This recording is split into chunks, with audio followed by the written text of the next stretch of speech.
our agenda. What are our agenda? What are we going to cover as a part of Ansible, right? So we'll just recollect them.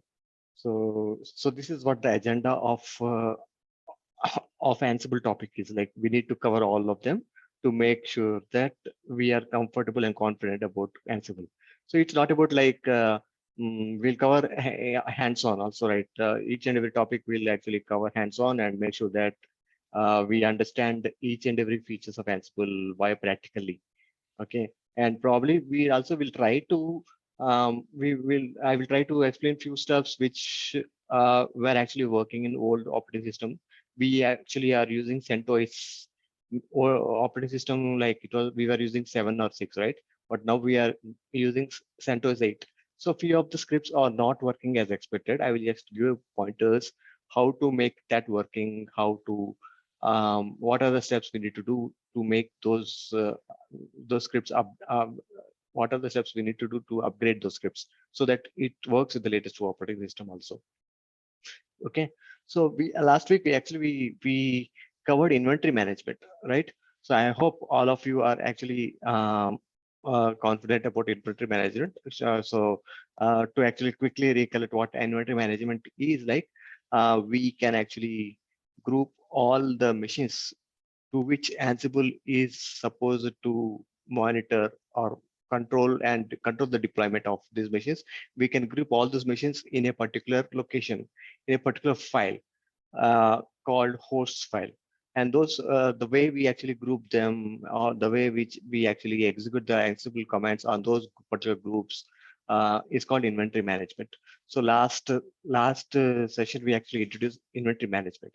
We will actually touch again and again about the inventory management when we actually discuss other topics. Inventory management comes in every place actually, right?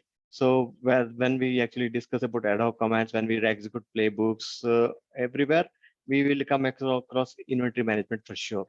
Okay, so we introduced about inventory management in the last session, and we will actually continue from there and discuss about other ad hoc commands. Parallel, let me actually start an instance of EC2 instance so that we parallelly explain the theory, and parallelly we use the same time to actually to create let AWS create its own instance parallelly, right?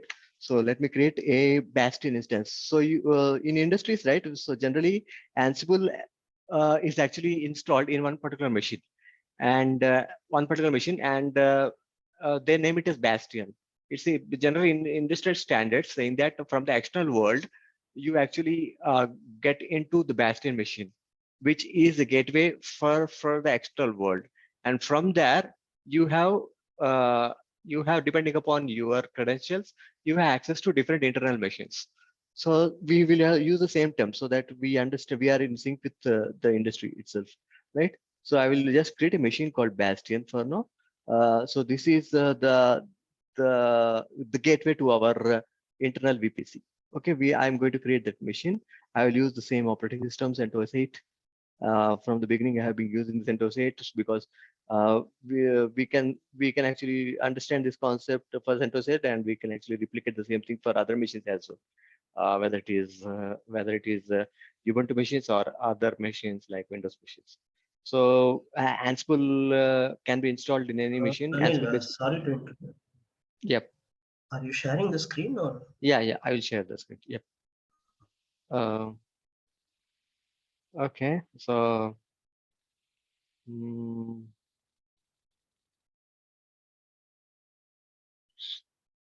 yep.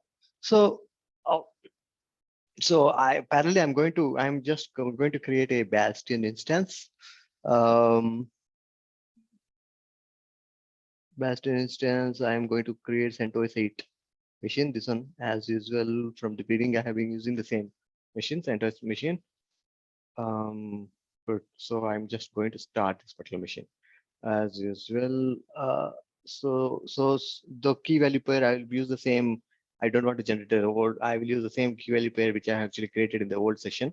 AWS has a way to actually store the Bastion key so that we can reuse the same bastion key for multiple instances, right? I just created the same. I just use the same key pair. So the key pair I already downloaded it in the previous session. I already downloaded it. It's in my download folder already in my laptop. I can use the same bastion.pem to actually connect. Now, yeah, so we are good to go. So I just launched the instance. I think the basic minimum configuration is sufficient. I think I'm actually creating the T2 micro free tier Ansible. Okay, so I'll just launch a instance. So this instance is called Bastion instance. Again, I'm iterating. So it will act as a gateway to connect to other internal machines. So I will install Ansible in this particular machine, inside the Bastion machine, and I will configure this Bastion machine to connect to other multiple internal machines. So last session, we had a demo of creating multiple instances via Ansible script itself, right? So we will use the same thing now.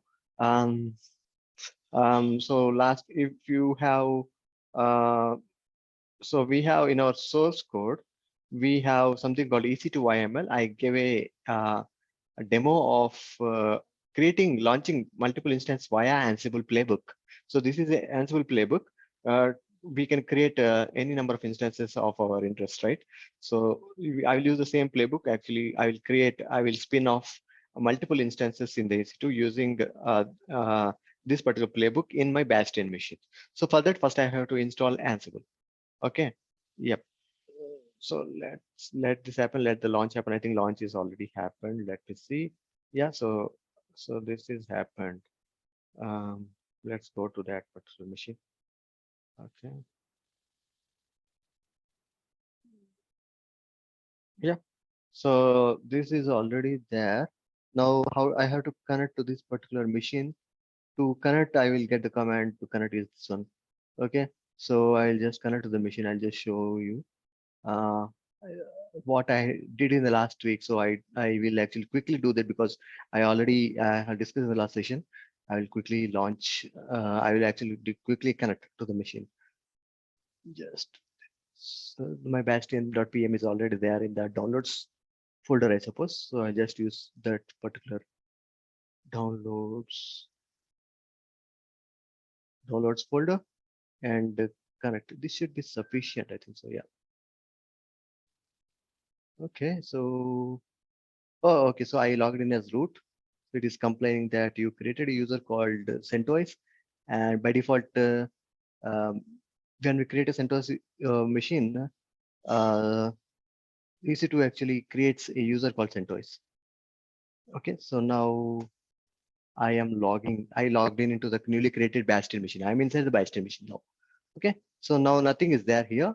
So as in the previous, I'm just iterating what I did in the last session. So I think you are aware of all steps. Sudo sudo dash. I will actually log in as root again. So afterwards, I will clone my repository, my CloudX lab repository.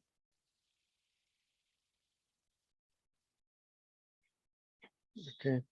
So repository URL.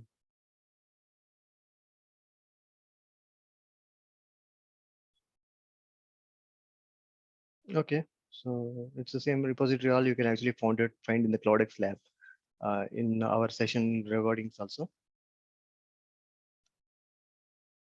Okay, so I have to install Git. So let me install Git. So install Git is very simple. Yum install Git. Before that, CentOS has a problem of mirror list. So we have all the comments. I already posted this comment also to you guys. We have to go and we have to update the mirror list. So this is what the command is used to update the mirror list. So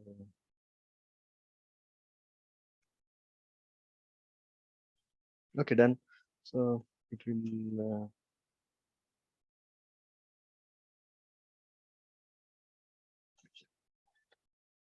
will take some time. It will take the time. So let it happen. Uh, okay, let it happen. So parallelly, we will explain what topics are we going to cover. So we are going to spin off multiple instances. For now, let's say we will spin off three instances, as we did in the previous session. We will spin off three instances via Ansible playbook. We introduced playbook in the last session. We will use the same playbook, ec2.yml, to spin off multiple instances. So the playbook is already there in our repo, AWS Ansible. We can actually use the playbook, and this is what we are going to execute. So this playbook contains um, a set of this contains only one task. This contains only one task, and here we have to decode this particular playbook. It's basically is a YML. Okay, so a YML is strict about indentation. So we have to follow the indentation strictly. Um, so like if you actually edit this particular playbook with wrong indentation, then it will actually complain you, saying that this particular playbook is not correct. Okay, so always remember the indentation should be like this is um, the name of the playbook, uh, which starts with name, and all uh, all uh, all commands which comes under name should be with the same indentations, like a host gather fact should be under the same indentation, which are supposed to be under, which comes under the under a particular key, under particular under a particular variable. Like for VAS, like under VAS, we are going to declare multiple variables, right? So this should have something extra indentation, right? So if you actually increase the indentation, if you make a key pair instance type all with indentation as same as VAS, it will not work. So this actually says that VARs is a particular is a set of variables, and all the set of variables which are declared under VARs should have a little bit more indentation. So we will so these are all nothing but simple variables. Like, in different programming languages you have variables, right? Similarly, Ansible has variables. So here key pair, instance type, security groups are variables in Ansible playbook, and we are using these we'll use these variables in the specific task like this. So this is the syntax generally we that is used to copy the value of a variable. So so now in this case, key pair is replaced by the word bast here. Okay, instance type is actually replaced here. Security group values default, which is replaced here. So similarly, all variable values will be replaced. So this is how the variables actually work. Okay, and then for the things like Ansible contains Ansible playbook contains multiple tasks. In this particular example, we have only one task. So, but we can actually have multiple tasks. Each and every task starts with a particular name, and if required, a module name. Okay, so in this case, we are going to use a module called EC2. So, what is a module?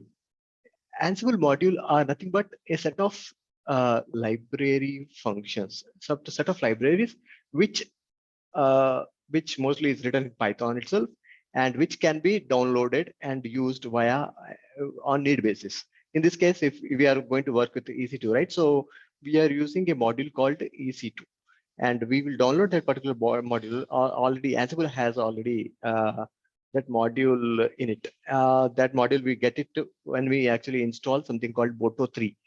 So Boto3 is a Python library for EC2 instances. So Amazon guys have actually created a library called Boto3, which takes care, which is completely a Python library, and it has a few models which can be used which can be used by Ansible. And in that, EC2 is one of the module which we are going to use.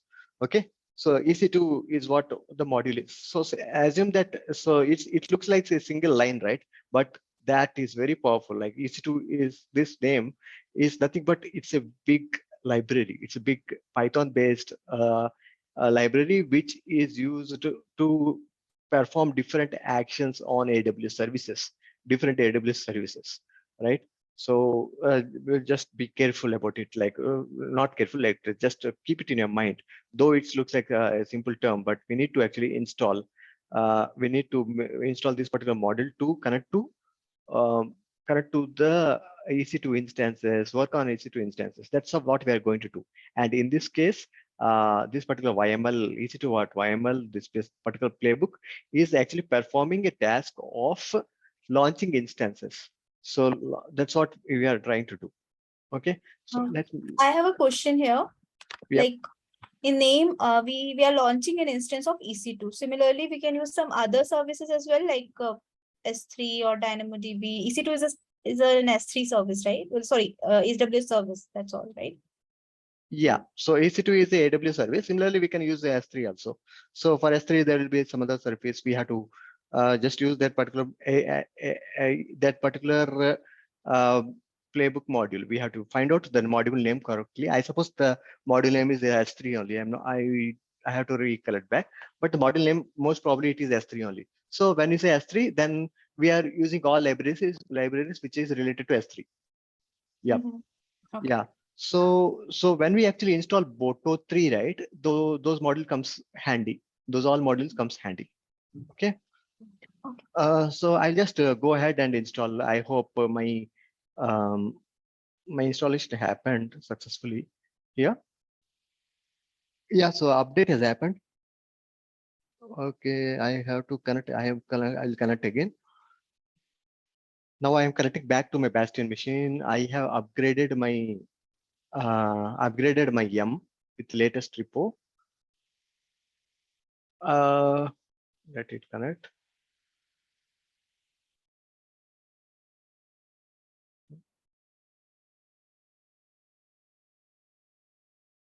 Okay, it is taking some time.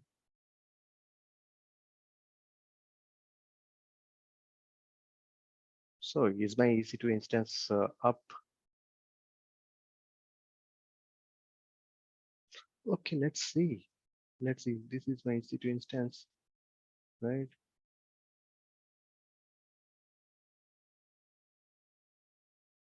Okay. So basic thing like we have modules for AWS. Similarly, we also have modules for Azure also. So we can actually connect to Azure virtual machines also. I have actually created a small demo of Azure also. If people who are actually interested in uh, Azure specific uh, uh, um, steps, right, to actually work on. I have created a small demo of half-an-hour demo. Probably you can actually go through that particular session. It will give a quick understanding of how can you use Ansible to actually work on Azure virtual machines. Probably if you want to start a virtual machine, you created a virtual machine in Azure and you want to start a virtual machine, and if you want to stop that virtual machine, you can just use Azure modules. So I will actually just give a session of how to use Azure modules also. I have a recording in it. I'll just post it in our WhatsApp group. Probably you can actually go through it. It should be very simple. So by that you will be confident saying that what actually is what exactly is Ansible modules, and uh, and we can say that Ansible has a proper ecosystem for different cloud, whether it is AWS, whether it's Azure. We have Ansible modules for everything. Okay, so I'll just post it to you guys. Probably I'll just post it to you now only. Just have a look afterwards. I will just post it to our WhatsApp group. Just give me 1 minute.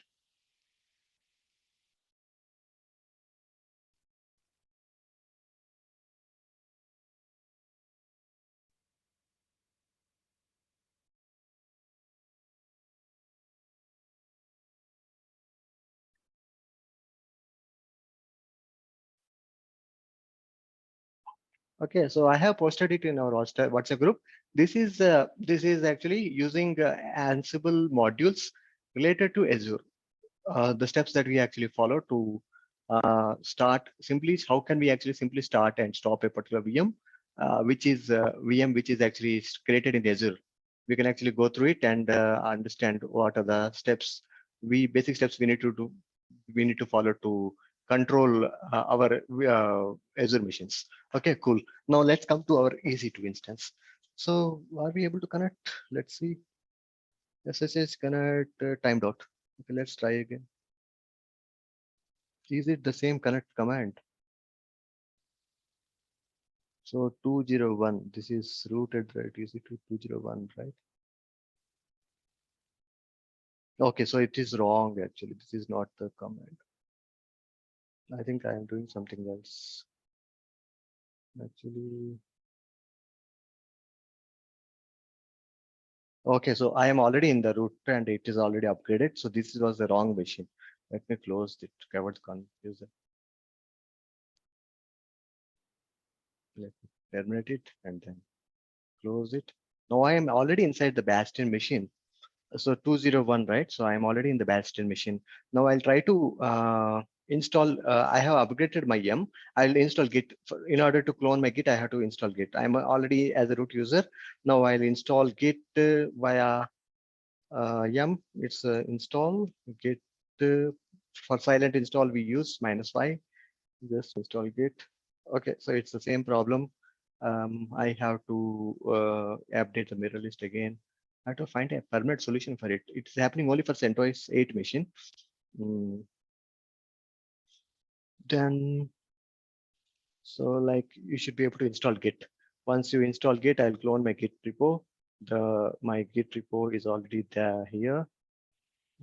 Which is it's called a Cloudx Lab repo. Just use that particular repo.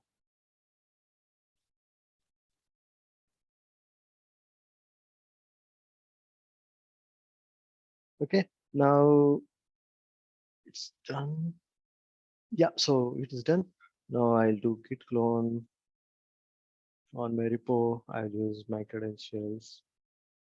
I think my token, I can use my password or I can use personal access token to log into Git. Just use personal access token, which is handy with me. Okay, so I have cloned my repo. So my repo is there here. So I will quickly do the same thing which I have done in the last session. You all know the steps actually. So I will install Ansible.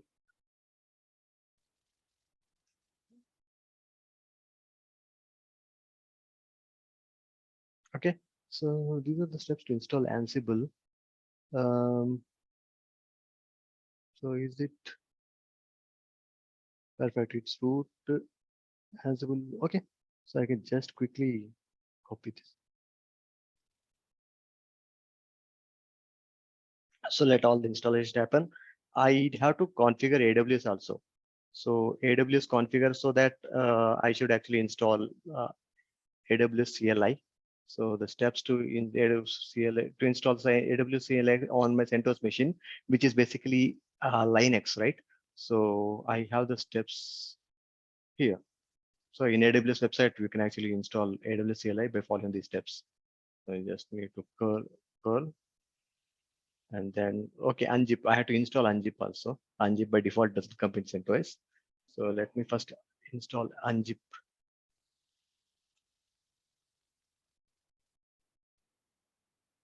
Okay, so I am installing Ansible. Finally, I completely installed Ansible. So the steps are already there. I have explained in the last session. The package.sh, I explained each and every installation steps. You can just follow them. So now Ansible is installed, and I will actually install AWS CLI by installing unzip.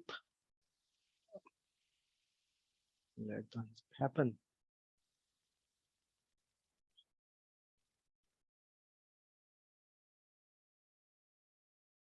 So these are the basic fundamentals of Ansible. As we go on to next steps, right? The things will become more and more complicated, actually. So if you jump directly to the complicated stuff, it becomes like very difficult to understand. So we will actually we will go step by step. What we can do, what are the fundamentals of Ansible? We need to be very strong in the fundamentals. Then we can just play with Ansible in advanced topics. Okay, so we are now just discussing the basic steps of how we are actually installing Ansible. Because Ansible is a Python library. We are just installing pip, and we are using pip to actually install Ansible. And then we are trying to understand the basics of what is a playbook, how can we use the playbook. Later, we will go to other features. We'll explain like small topics. What are Ansible ad hoc commands? Now we have explained, as we have explained, what is an Ansible module.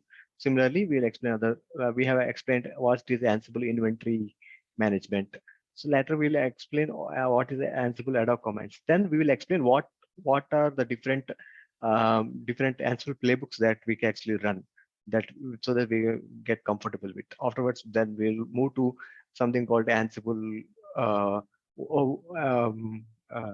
like Ansible Galaxy. What is Ansible Galaxy? Um, and afterwards we can actually discuss about Ansible vaults and so on, right? So we'll go on discussing more and more on Ansible, and then after we understand the basic fundamentals of Ansible, then we actually can go ahead, play with the playbooks. We can write complicated playbooks, which is for now we are having only one task. We can write multiple tasks in the simple playbook and just play with it. Okay, so that is our final goal. We should be able to write a very complicated playbook in Ansible, and we should be able to execute it. So in normal industries, you can see that generally the playbook contains lots of tasks. It's not a single one task or two tasks. They will having lot of tasks. The Ansible playbook will be referring to another Ansible playbook, and so on, right? So that's how in industry actually works. So for that to understand, we have to decode it, the playbook in step by step, and then we will go to the complicated stuff. Yeah, so now we are successful actually in installing Ansible. Now let's install Unzip. Unzip we can actually install by command yum install Unzip. That's it. Okay, because we need Unzip to actually install AWS CLI according to the documentation of AWS. So we just follow this. So they say that we have to use Unzip, right? So we'll just copy this.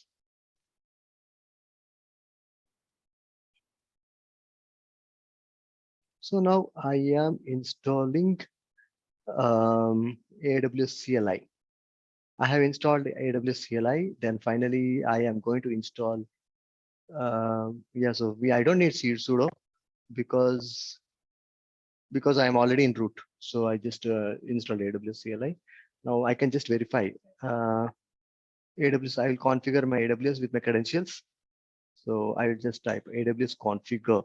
It is asking for AWS key ID. I already downloaded my AWS key ID. We already have discussed about how we can actually create, how can we create AWS private key, secret key and access key, right? So I have downloaded, I'm using the same. So it's asking for AWS key ID. I'm entering it. Okay, secret key. This is the secret key which I already downloaded. Okay, so default reason I will actually enter it later. That's it. Now I have everything ready. I have installed AWS and I have installed Ansible. Now let me see the EC2 YML. So I will actually open my playbook now. C2 Ansible playbook. So I will edit as in the previous session. I will edit the key page. So the this looks perfect. Bastion is the key name. Security goods looks okay. Now AMI and this one I have to verify it from my Bastion instance. So I have created my Bastion instance. What is the AMI of my Bastion instance? I have to look into it. It should be visible here only somewhere. So I will just use that particular AMI ID. Yeah. So this is subnet, right? I already have this subnet. I just copy the subnet first. Wait a minute. Okay, so it's already there. In the previous session, I already had it. So this is already there. 3755F. Yeah, subnet is also there. So just keep a note that we have to update this particular variables properly. Let's see if the AMI is also correct. AMI 0E86 0683763. Yeah, so everything looks the same. Yeah, I think it should work seamlessly other than the reason. Okay, so reason is Mumbai, right? AP South 1, right? AP South 1. I have to edit it. AP dash South dash 1. Okay.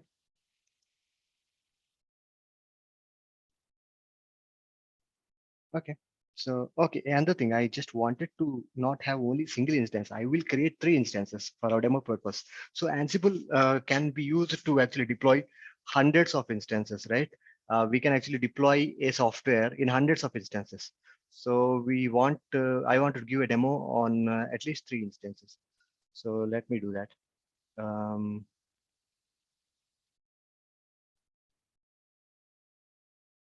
okay, so we have to be very careful with instances. So there is our Ansible module EC2 understands that word key count. So if I say count is equal to 3, it will create 3 instances of EC2. Okay. Everything looks fine. All I need to do is like execute my playbook. To execute the playbook, I have to type Ansible playbook. Ansible playbook. Ansible playbook and the playbook name. Playbook name is EC2. EC2.yml, right? EC2.yml. So I have to just execute this and yeah, I think that's it, right? Let's hope everything should be working fine. Yeah, things are happening. So it will actually create 3 instances. Let's see our AWS console. Let's go to our AWS console now. I don't need this anymore. I already configured it. Let me go to my NC2 instances. Let's see. I will actually see only, I want to see only running instances. Let me refresh this. Okay, so you can see that, shall I, it's this terminal.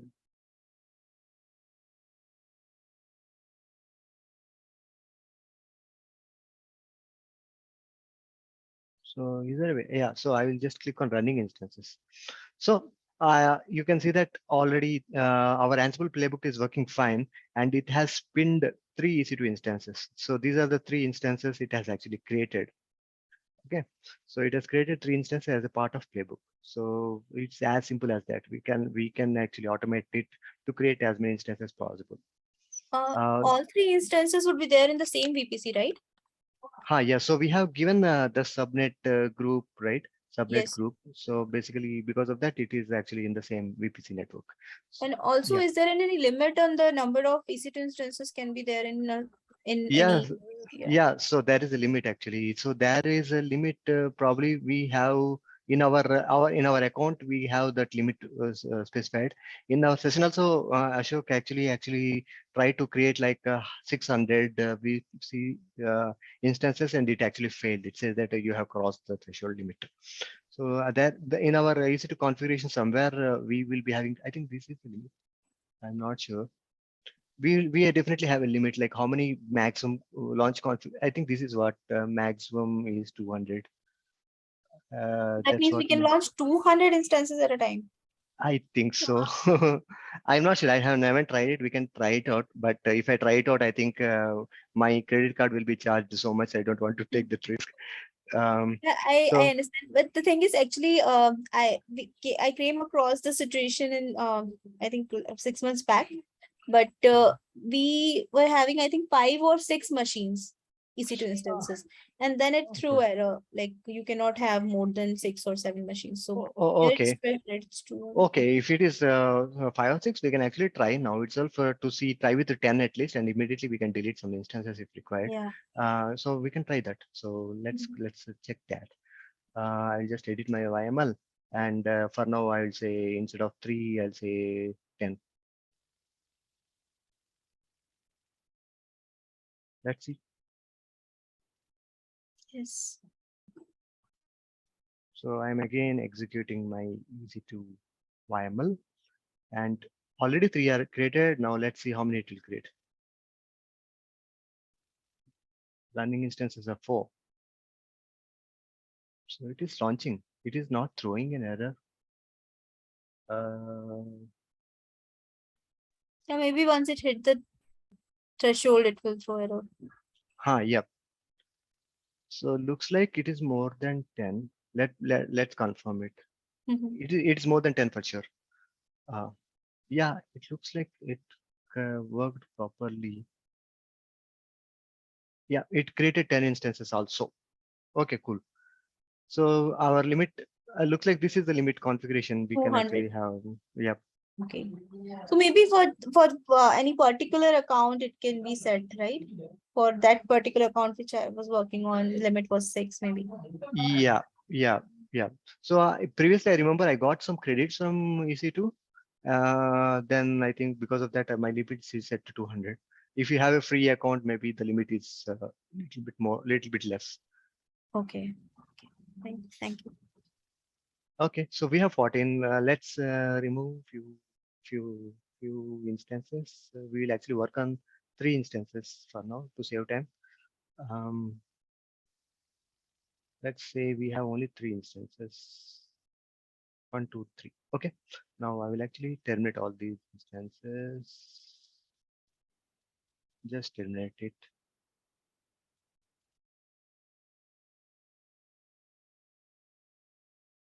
Okay. So I am terminating all the instances, and I will use only 3 instances to actually for the next part of the session.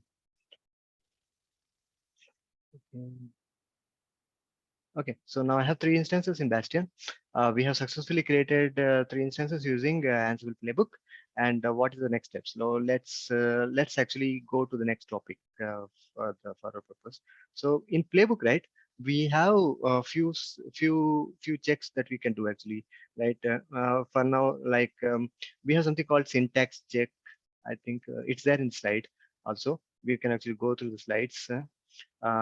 So if you want to check, if you want to just check the syntax of our YML, whether it is working fine or not, so we can just use uh, this particular attribute, syntax check, to check whether our syntax is working fine. It will not execute it. It will just check whether our YML is good or not. So suppose we have something wrong in our YML and our YML is very huge and it's very difficult to identify what is the error, right? So this is a very handy command that we can use, attribute that we can use. So like just you suppose say like you reduce the indentation, for example, like this,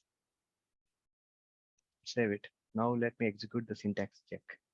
So it is giving you an error. So something wrong here in keep variable. There is something wrong in here. So it says that there is an offending line appears to be in this place. So this way you can actually debug your YML. So if your YML if you are not quickly able to find out because its YML is very huge, then you can actually use this particular command called minus minus so dash dash syntax check. Okay. So this is one important thing that we just generally debuggers actually use. Let me correct it again. Um,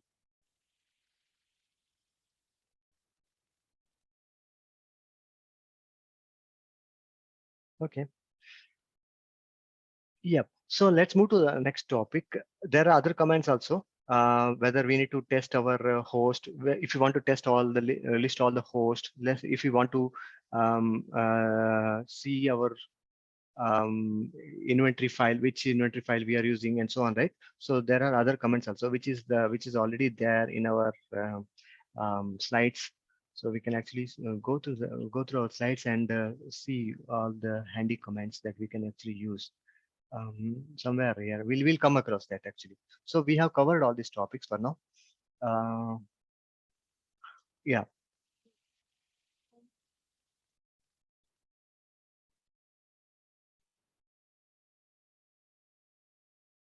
So last week we also we actually discussed about how we can actually generate SSH key, and how we can actually configure SSH key so that Ansible can actually control all the internal machines, right?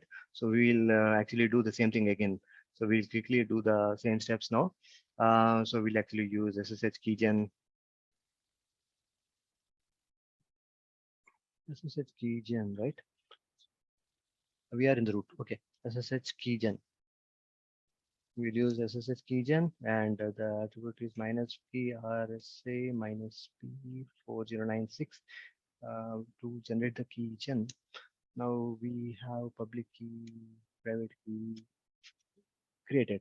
Now our private public key, private key is already there in this particular um, path. It is there. It is generated in root key. We have to actually copy this particular key to all the VMs that we have actually created right now, right? So we will be using internal IP of all the VMs. We have 3 VMs right now, right? So we'll just go through the VMs one by one. um, we'll see the IP addresses of each and every VM. We will try to copy the SSH key. So for that, we have to use the Bastion first, Bastion PM file to actually connect for the first time. So we definitely need Bastion. We will actually copy it from a local machine. So I'll create a file called Bastion PM file. I'll just create a Bastion PM file. PI works here.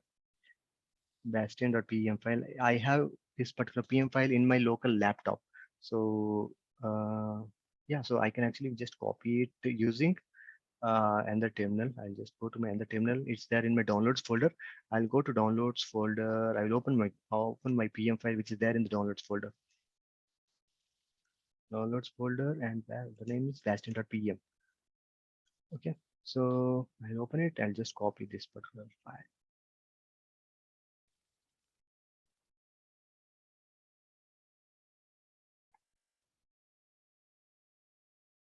Okay, so I have the PM file now. All I need to do is like copy the newly generated SSH key, which is there here, to all my internal machines. So internal machines can be connected via bastion.pem. So I just need to get the IP addresses, internal private IP address of each and every VM machines. So this is my private IP address. I'll copy the private IP address, and I have to use this private IP address. I will actually copy the public key to this particular machine, which is having the private IP address. This private IP address. Okay. So to copy that, we already have the command. Already come happy. We'll be using the cat command SSH command combination. I already have that handy in my Sublime. So I just use this particular copy command. Okay.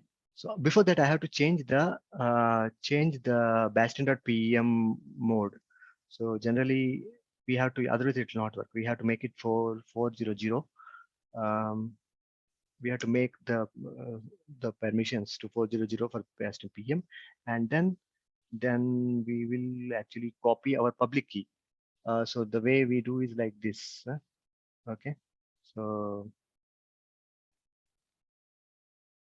okay, so it got executed. Let me stop it. And I have to use the IP address. So this is the not the IP address. We need to update the internal IP address. Okay.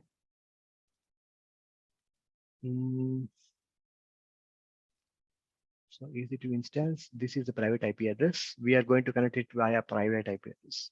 So by doing this, what happens is like we can actually connect to our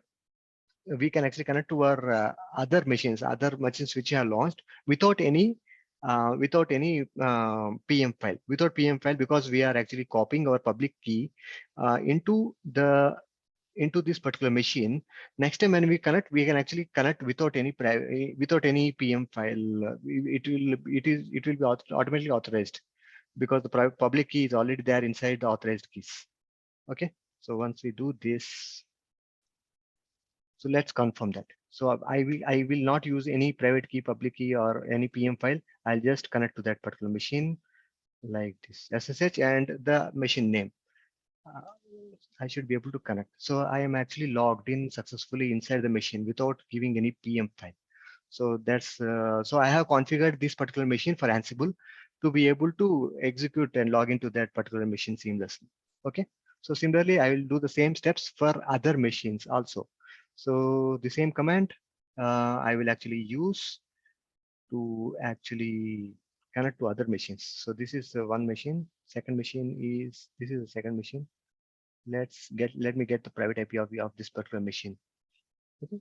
So this way I am able to connect to the second machine as well. Okay, successful. Let's confirm whether I'm able to connect to that second machine without any PM file. And there you go. You are able to connect, right? Okay, so let me do the same steps for the third machine also. Third machine private key. So this is one-time process. We can automate this also. So that's where we are going to go in next. Like once we become an expert in Ansible, we are we are not going to we will not we need not go do these steps also. We will write a Ansible playbook to generate SSH key, copy that SSH key to the machines, launched machines, everything we'll do via playbook only. So these steps that we are doing manually for each and every machine, right? That also we can do. So I just wanted to explain you that these are the steps that we need to do actually for the Ansible to configure, right? So same thing, we can actually write playbook to do the same stuff for us. Okay. Let me do the last IP address. Okay, now shall I be able to connect? Yep. So basically, we did it manually. But the end of the session, if we have time, we will actually we already have this session. Please go through the session if you have time. Next, we will explain you the steps uh, by which we can actually write automated scripts to actually create SSH key and copy that SSH key automatically by just running a single Ansible command, and it will actually copy the SSH key and automatically configure it to actually deploy or control that particular machine. Okay, so that's the final goal. So now we have configured all the machines. Now we have three machines, right? So these three machines have their own specific IP address. So we have discussed about inventory management, right? Now we'll practically see how we can actually add these all machines into our inventory file. So let's say that we will create a inventory file. Let's say we create an inventory file called host. We create an inventory file called host. Let's say that we can, as I said, inventory file, we have INA way of storing all the host machine names, and we can actually have a way of grouping all those host machines under multiple groups, right? So as a demo purpose, I will actually create a group. These all our machines are CentOS machines, right? So I just create a group called CentOS machines, for example. So I'll say CentOS machines group, and I will actually enter all the IP addresses. So IP addresses of the first machine. This is the first IP address machine. I'll just copy this, and second IP address I'll just copy here. So this is the second IP address.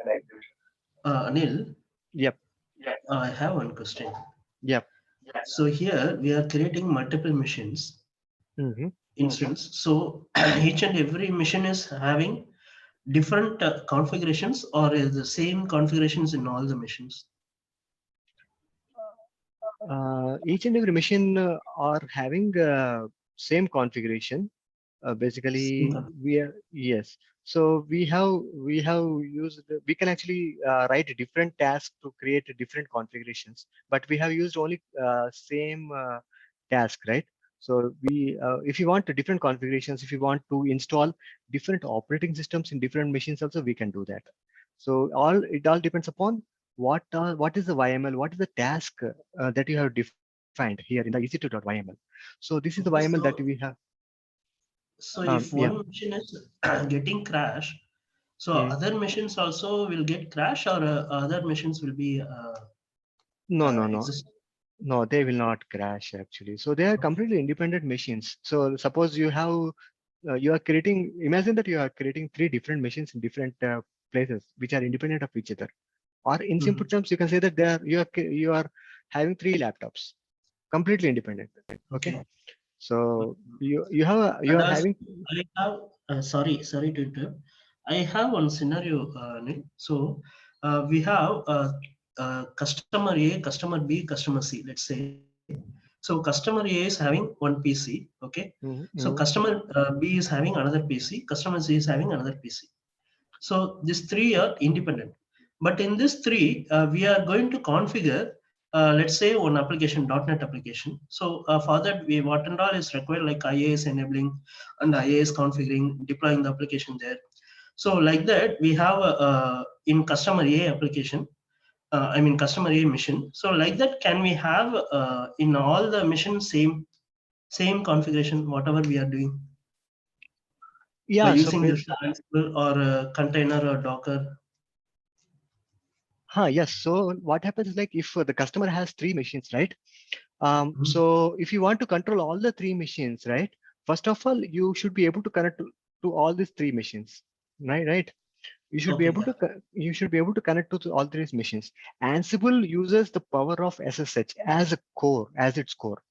It uses Okay. SSH as a core. The fundamental thing required for Ansible is that it should be able to connect to all these machines via SSH. That means whether it is Windows machine or whether it is Linux machine, it should have Open SSH installed in it. So SSH basically has like SSH server, SSH client configuration, right? So you should be able to configure in your client machine. The client machine should have SSH client installed in it. And once you have SSH client installed and you have exchanged the key value pairs between your machine and your client machines, client one, client two, client three, you have to exchange the SSH keys, basically public key only. You should not expose your private key. You should just say to your client that, okay, copy this public key in your client's authorized key location. That's what we have did now by this command, right? So by this command, uh, by this command cat, this cat command is right. So imagine that your client machine is having some IP address 172 something, right?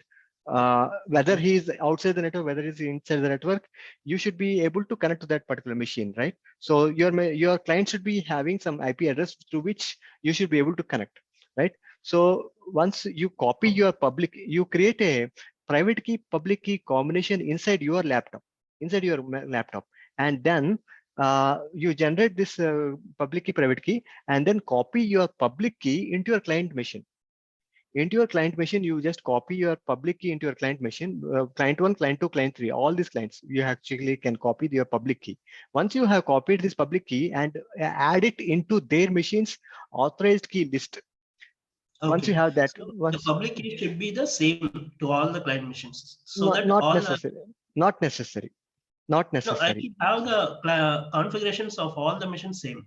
So I should use Ah, the same public key, right? Or it is not necessary. You can okay. use Okay. you can use the same public key for all the client machines. But if you have some security restrictions saying that client one should be actually connect via different SSH and public key, then that also you can do. So you can actually generate your key value pair, right?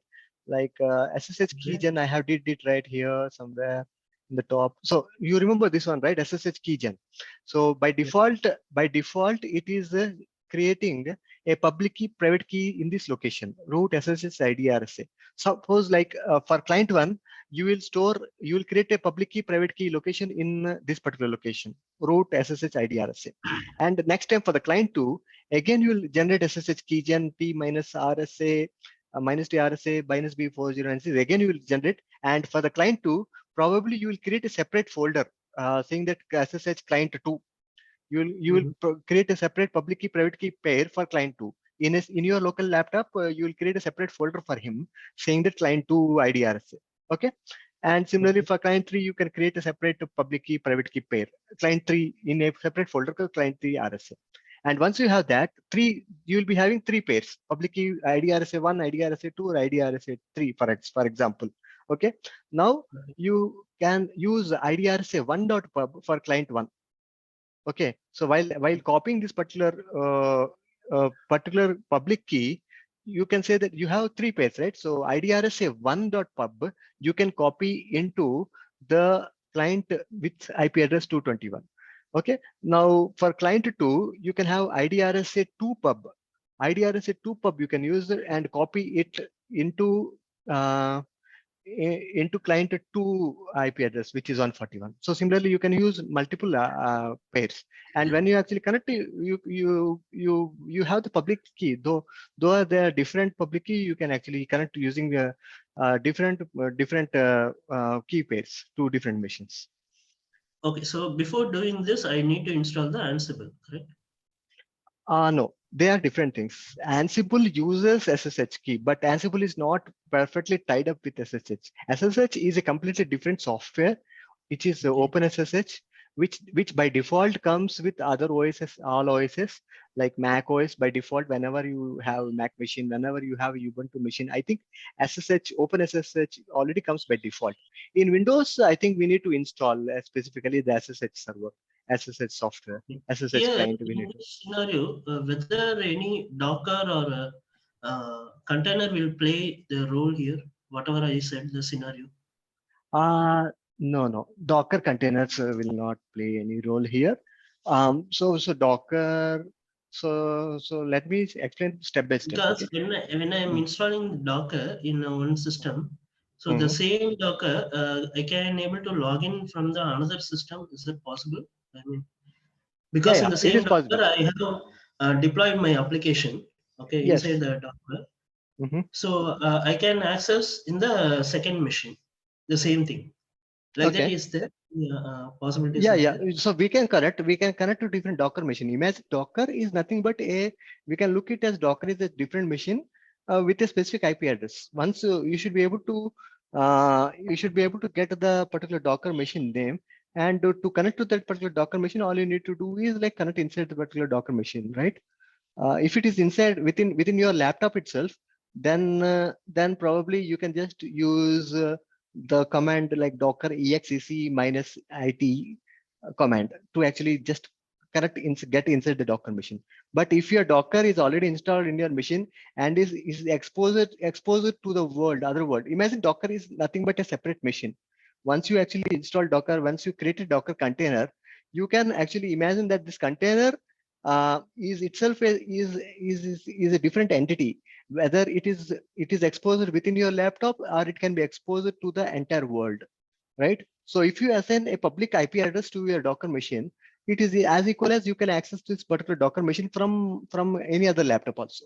All you need to do is like you have to configure your Docker Okay. with a specific IP Okay. address. So it's a kind of public IP which we are using for Azure.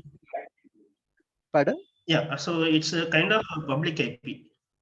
Yeah. So we have to do some extra steps to actually assign a IP address to Docker. It doesn't come as default.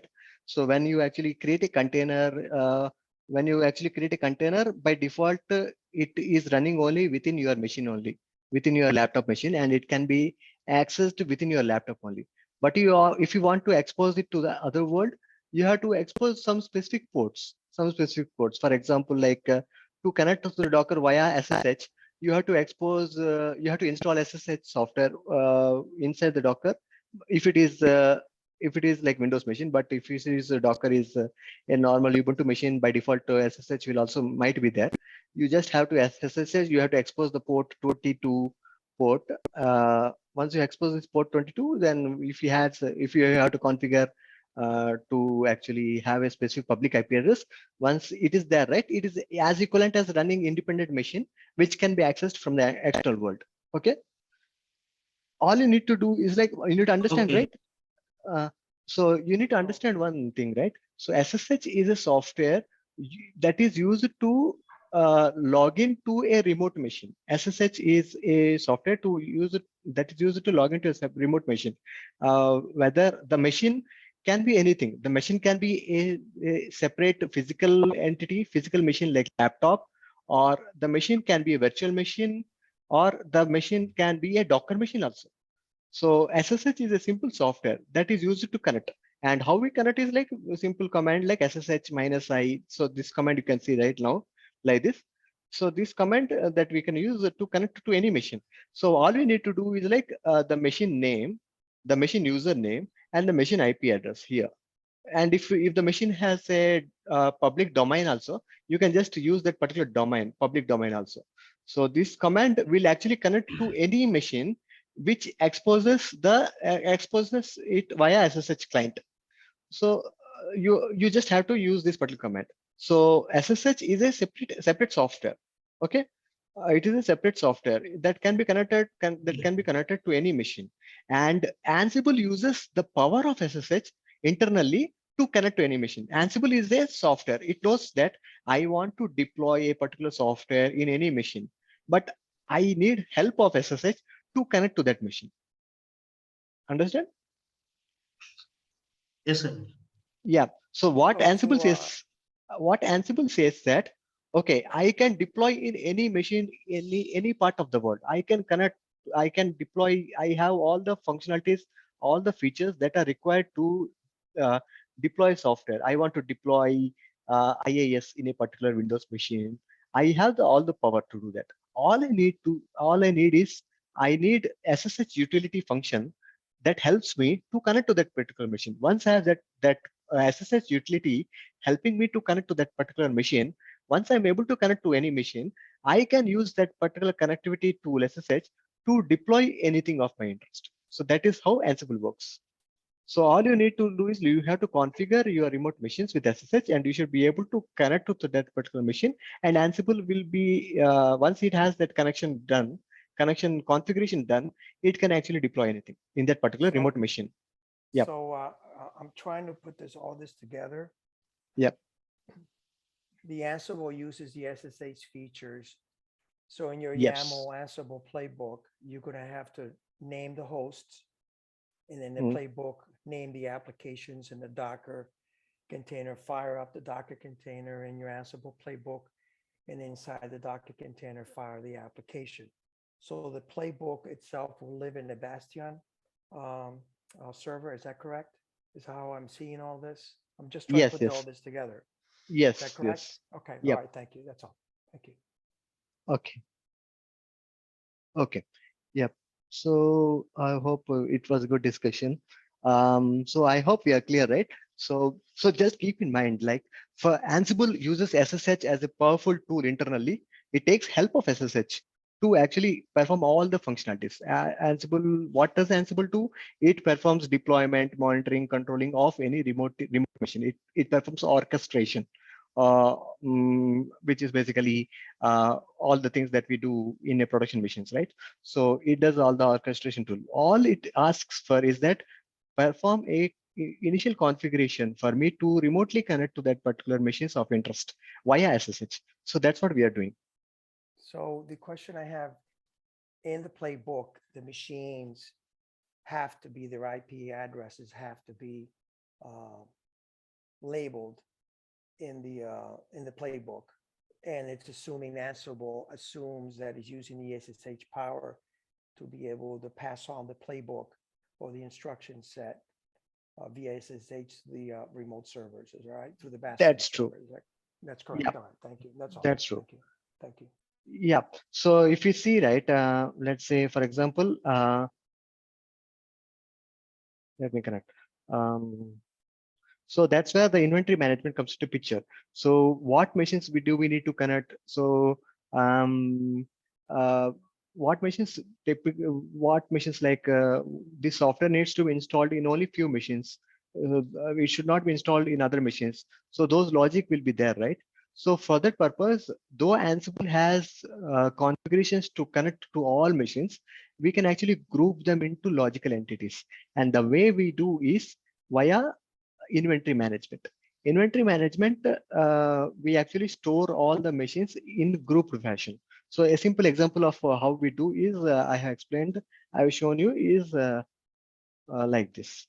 So here, like I have created a file called hosts. So by default, Ansible actually finds its inventory in somewhere called slash etc slash Ansible slash hosts. So this is the default location it will look for. Okay. Otherwise, if you can actually explicitly mention the host file location via attribute to the Ansible playbook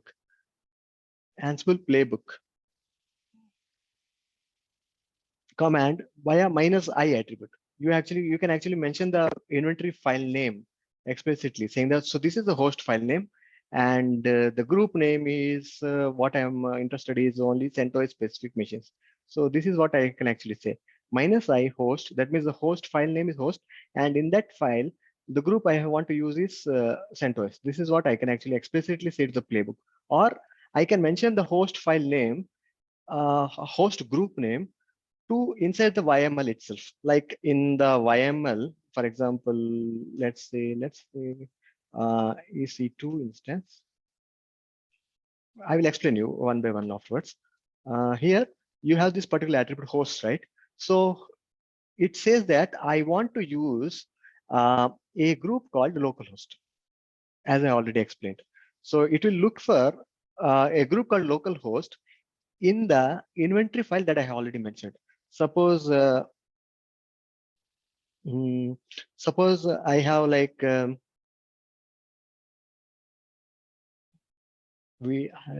host. Okay, so I have a group called CentOS, right? Similarly, I can create a separate group called it's called localhost. You remember last session I actually create for removing the confusion. Instead of localhost, I can actually say my localhost. It is not the localhost that you actually think. So I can say that it is the group name is my localhost. My localhost, and inside it I can have group of IP addresses. Probably one of the IP addresses is localhost itself. Localhost itself. So this is how you can actually group all the inventory files. Probably I can have another group. And the group comes something called my production database servers, for example, DB servers. So I can group all my DB servers into one particular group, and I can give IP addresses. Like I can say that one of the CentOS machines can be DB server, right? So this is what I am actually thinking of this particular machine to become a DB server, right?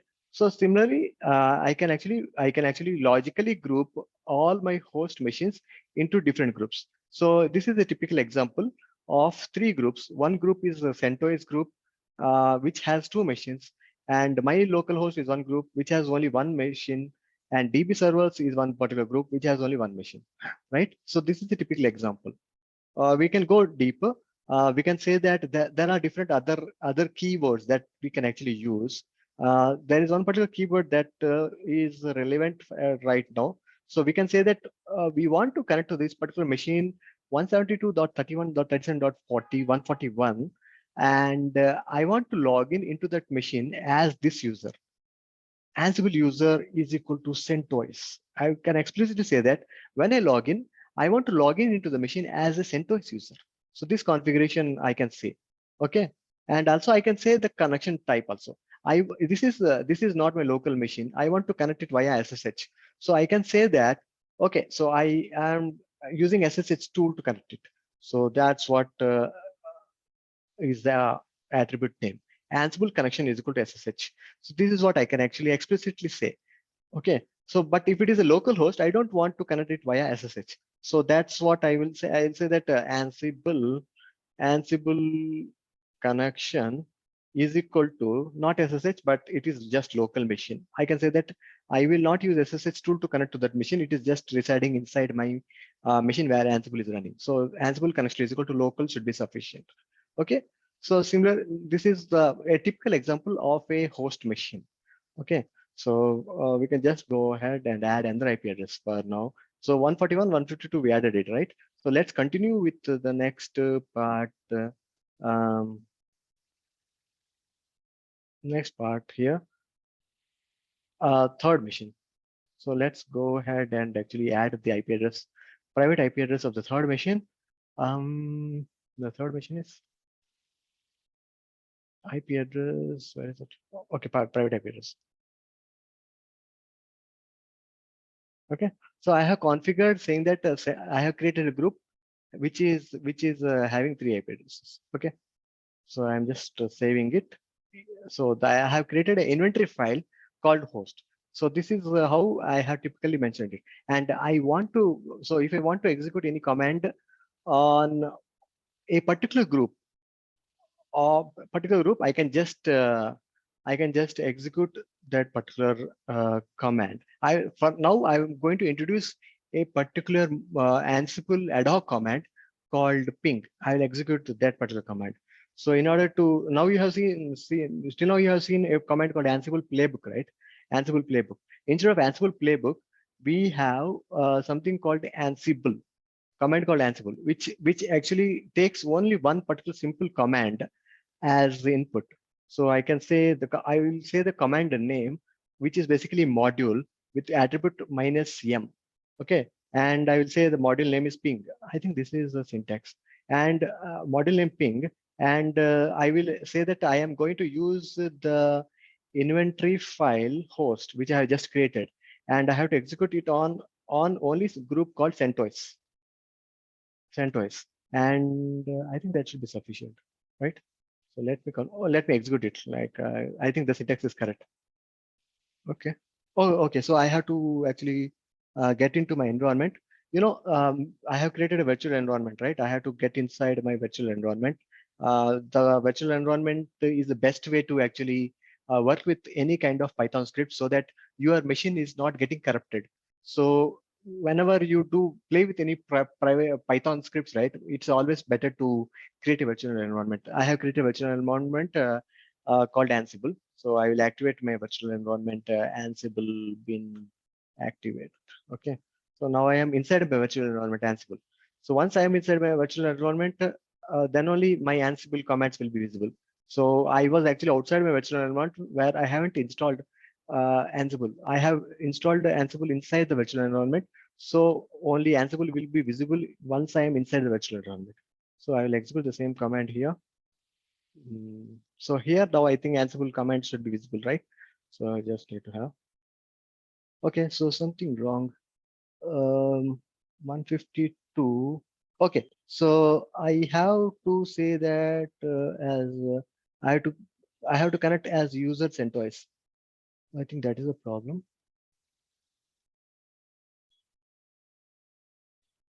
Okay, so this thing worked, right? So let me explain you what I'm doing. So ping command, right? Ping, like whether you want to just test whether Correct. Yeah. okay. So if you want to test that a particular machine is ready to listen, whether it is on or not, whether it is running or not, right? So use a ping command. So Ansible has a very handy command, which is basically Ansible module called ping. So all you need to do is, like, if you want to test a particular set of machines are uh, on or not. So this command actually helps us. So all you need to do is, like, you have to execute an Ansible command, and we have to provide the module called ping. And to ping, we will say that what pages we need to ping. That we have to mention the inventory file name that we have just created, right? So this host inventory file contains a group of machines, right? One, you remember the machines where CentOS was one group where three machines were there. Localhost was one group, my localhost was one group, and later DB servers one group. So I used a CentOS group.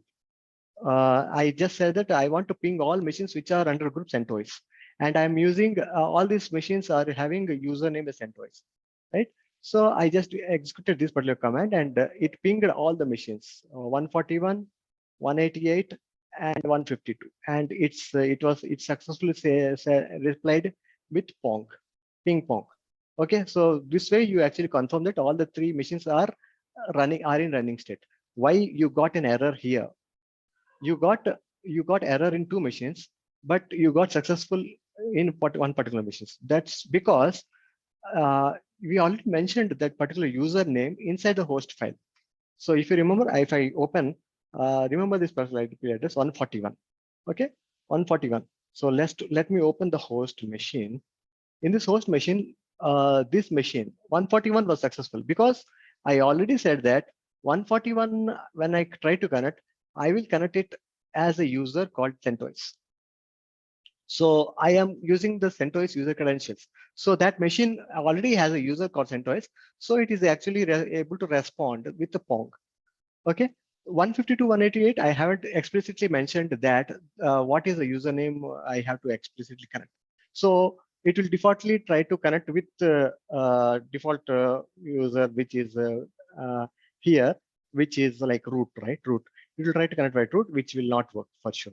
So suppose if I execute the same command, which if you want to execute the same command without using the -u option, minus without using the -u option. I just want to do, and I want to make it successful. All I need to do is edit the host file again and explicitly mention that each and every machine should be connected via user CentOS. Okay. So if I say this,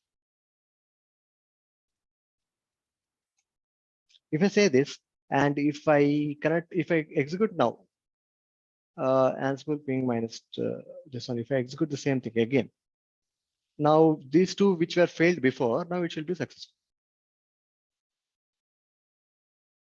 See, all the three were successful.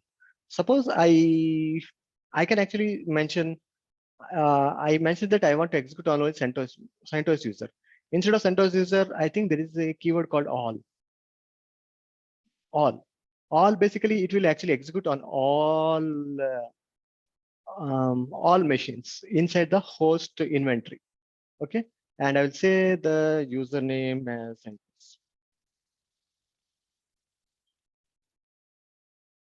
Okay, so it worked, right? So it will actually connect to all machines. Localhost 144, 188, 152, all. It actually executed on all machines. Total machines 1, 2, 3, 4. All the 4 machines it actually executed. Okay. Totally, it gives a summary that it is able to do Pong for all the machines. So basically, it by using all, it executed in all the groups which are there in the host machine. In the host machine, we had 3 groups, right? So this is one group, this is the second group, and this is the third group. It executed in all the third group, and actually it finally merged. It identified that this machine is already pinged here, and it will not do the ping command again, because both are the same machines, but they are in the different group. So finally, we got 4 outputs: localhost and all other 3 IP addresses. It gave the output, right? So, so this is an example, typical example of how we can use, how we can execute a typical ad hoc command, in Ansible. This is a simple example of ping, which is pretty much handy to identify if a particular machine is reachable or not. So now we'll actually go through other handy Ansible ad hoc commands. We'll actually visit one at a time. Let's go to let's see our slides. Okay, so let's see here. So we have gone through ping test, right? So this is what the ping test is about. Mhm.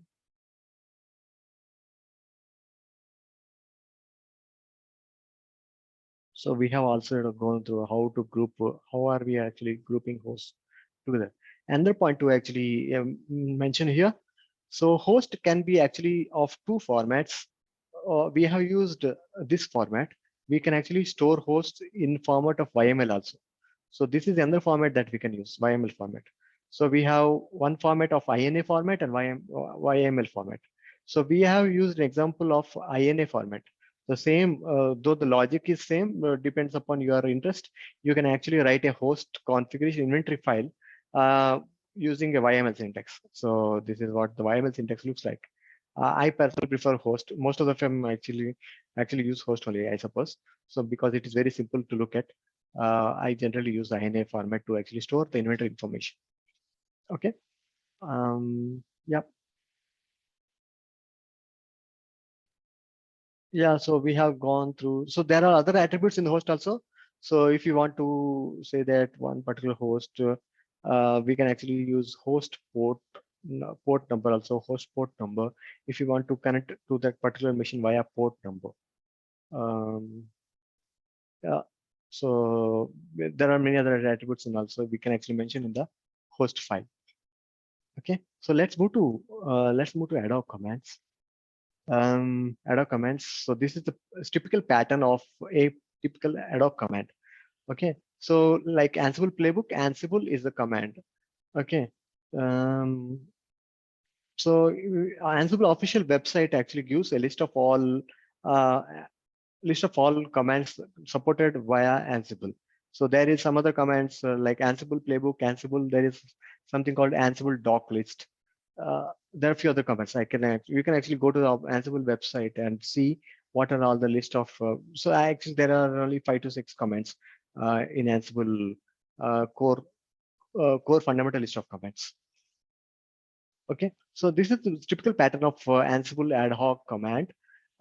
Here, the syntax you have to see, you have to mention the model name of your interest via attribute minus m, and if you and the actual command that you need to expose, you need to execute in that particular machine of your interest is given by the attribute minus I option. Okay.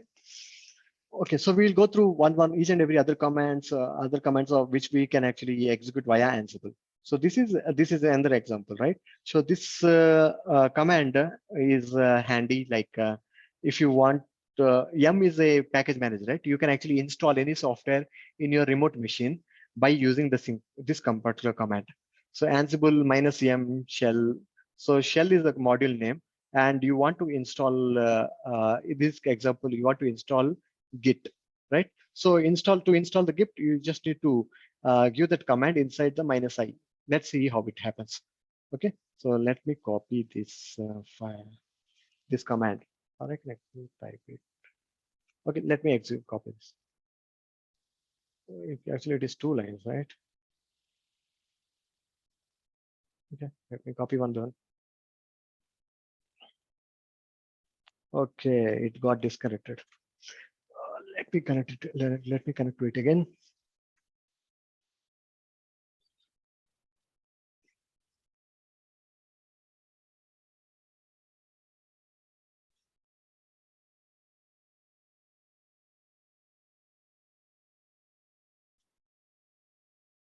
Okay, I'll connect as root.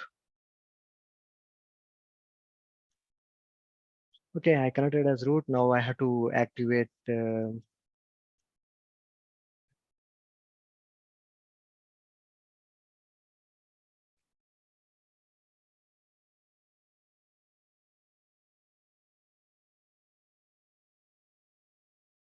Okay, now inside I think I have my host file, right? Yeah, I have a host file. I have all the commands. I have to just execute my command, shell command, right? I have to execute the shell command, and I have to mention the command. So this is a typical example of installing Git, right? As silent install, and I want to install it on all host file which is having CentOS, and I think that's it. So I need not give the user. I want to execute it as root, right? So this is what is the attribute that we need to use. In order to install, we need root privileges, I suppose. Otherwise, it might not work. So I just execute. I will use minus become. I think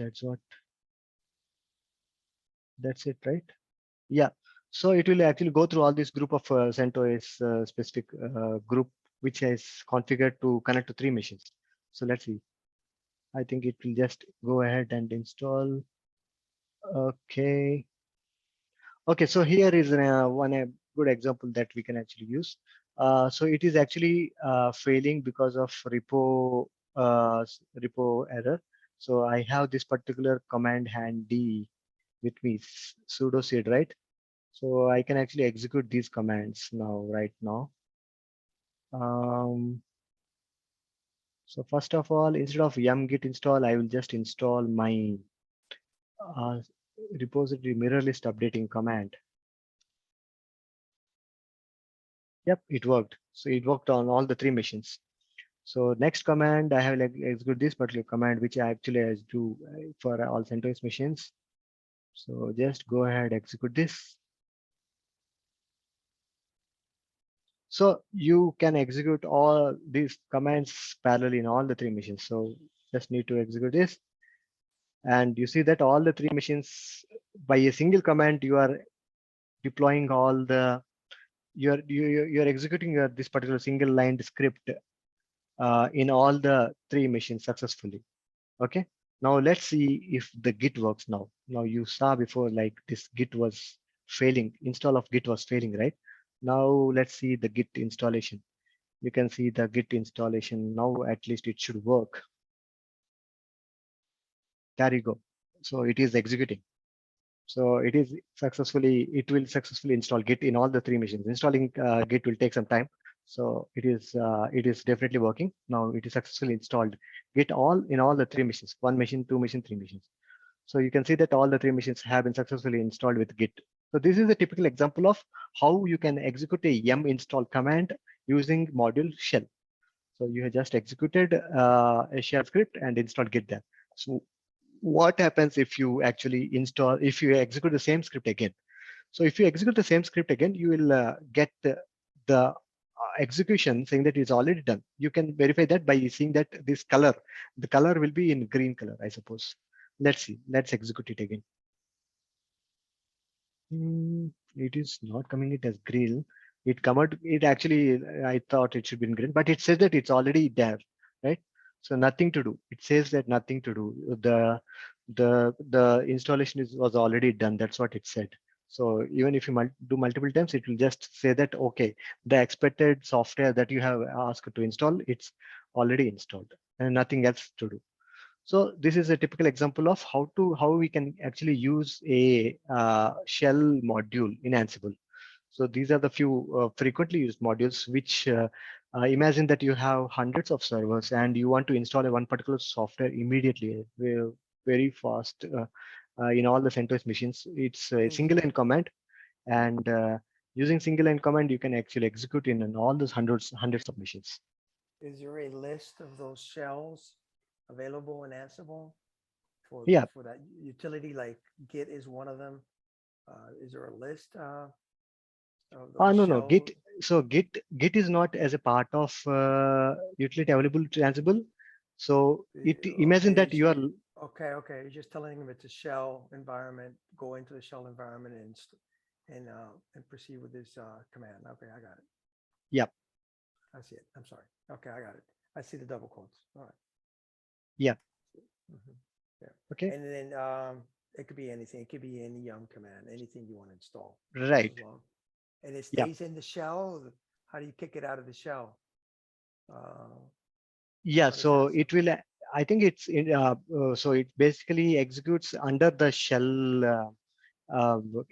kernel, right? Correct. Yeah. I got it. Okay. I got it. Because So right now it's under the Python environment. So that's why you're in the Python environment. That's why you cannot execute a shell command in that Python environment. Is that the reason? we are using a shell module, which basically is a shell module, is a Python library only. Okay. Yep. Yeah. So we are using a shell library, which is basically Ansible understands all libraries in Python only. I think this shell module is written in Python, which is available to Ansible. It knows how to invoke a shell kernel script and execute the script, which is given to the shell prompt via -a attribute. So we have it's equivalent to importing shell from a Python environment. Same thing. Yes. So now we have executed this command also. Not only yum git, we have also executed this particular command also, which was successful. So any command which can be invoked in shell inside the CentOS machine can be executed via shell. So yeah. So we have actually visited shell module, ad hoc command, how to execute an Ansible ad hoc command, shell using module shell, and using module ping, right? So similarly, we'll go through other modules also. So our slides are very much handy, which actually gives us all frequently used. So this is another most frequently used module, copy. Suppose you want to copy a particular file which is in your laptop, in your machine where Ansible is running, and you want to copy into all your machines, all your host machines. So, sorry. Bless you. Yeah, so this particular module copy will actually copy from a source location to the destination location. So in the -a attribute, you just need to give the source file which you need to copy to the destination location where it is supposed to copy inside the remote machine. So what the remote machines can be picked from the inventory file. Okay, so this is one particular example. I'll just show you one example. So let's see if we have something in our hosts file, etc host file, right? So let's see, like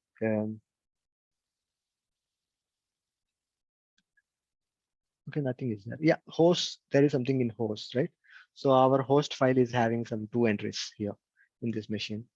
So let's copy this particular file. So to copy this file, I need to execute a command Ansible with -m copy, and I have to give the command via attribute -a, and the source file and destination file. That's src, right? The syntax is src. So src is equal to /etc hosts, and dest is equal to that's what we have mentioned, temp hosts. So this is the destination, and where what is the inventory that we are using? We are going to use the inventory and all the CentOS machines that we are going to. And we need not give the -u option because in the host we already have given that Ansible user is CentOS. That's sufficient. Okay, so now I think this is what the command is, right? Nothing else, right? Ansible, yeah, the host machine name. So here servers, he has given the servers. That's the same thing as sent to us. So order doesn't matter. I have given this the group name at the end. Here in the slide, they have given it in the beginning. So the same, we can actually try to give it in the beginning itself. So we can just give the CentOS group name just after Ansible. So this CentOS is a group name inside the inventory host. Okay. Yeah, so host, I had to give it not like this. I had to give -i host, right? So I have to give the inventory name via attribute -i, and the inventory file name is host. That's it. So it will go ahead and copy the etc host file from the Bastion machine, which we have seen the content. This is the content, right? And it will just copy this file into the remote machine. We can just verify whether the copy has done or not. So you remember the copy location is temp host, right? Temp host. We can select one particular machine in our AWS. We can just go ahead. We can remotely log into this particular machine, explicitly log into this machine to verify that the copy has happened or not. So just go and do login into the machine via IP address. There is no need to provide the PM file, just log in. You are into the machine now. You are inside the machine, CentOS machine. Now let's verify whether the machine copy has happened successfully or not. So what is the location? /temp hosts, right? Yep. So this is what has happened. Like the file got successfully copied into the remote machine. So we have verified it by logging into the machine successfully. Yep. So let's come out of it. So this is a typical example of how we can actually copy a file, whether it's a directory or whether it's a file, from one machine to all other machines, to a group of machines by a single ad hoc command. So this is the power of Ansible, right? So by just executing one particular command, imagine that you want to execute without Ansible. What you have to do, you have to actually explicitly run these commands in each and every machine, right? So Ansible is pretty handy in this case. Okay. So this is one particular example of a typical Ansible module used in Ansible ad hoc commands. Okay. Let's move to the next part. Okay, so here is another example of ad hoc command, which actually again use the yum package. So there is something called httpd, which we want to actually make sure that it is installed or not, right? So a typical example, this example shows how we can actually install HTTP inside a remote machine, right? So all we need to do is like run this particular command with this particular with this particular installer name. We will just say that state is equal to present. It will make sure that HTTP is installed in that particular machine. Okay. Yep. So all we need to do is execute this particular command. So we can just it will not take much time. Let's do this also. didn't get copied.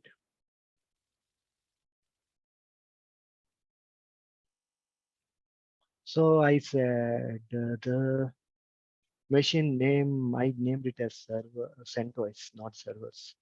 Probably we can actually rename it to CentOS. Then the command should work as seamlessly as it was just copy paste. Okay, now this will actually install, make sure that HTTP is present in the remote machines with group CentOS.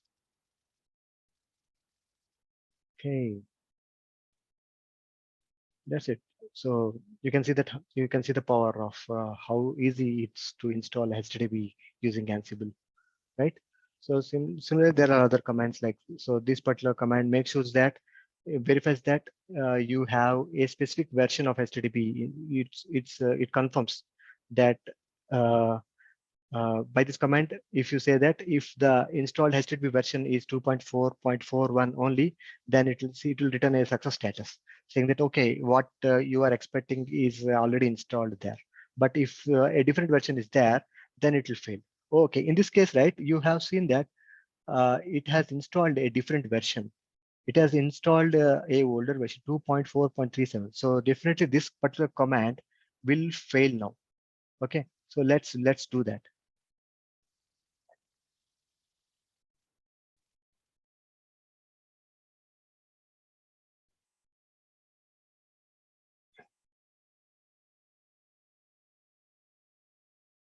So don't get confused about what is this server. I think it is better to actually uh, put that location after -i only. That logically makes sense. Though Ansible is clever enough to decode it, but this is basically the group name inside the host file. Yeah, so always it makes sense to group it along with -i option, -i host, and inside the host, what group you need to execute, that's what you are going to mention here. Okay, so don't put it to the beginning Ansible, though it works, but for understanding purpose, always keep it after host.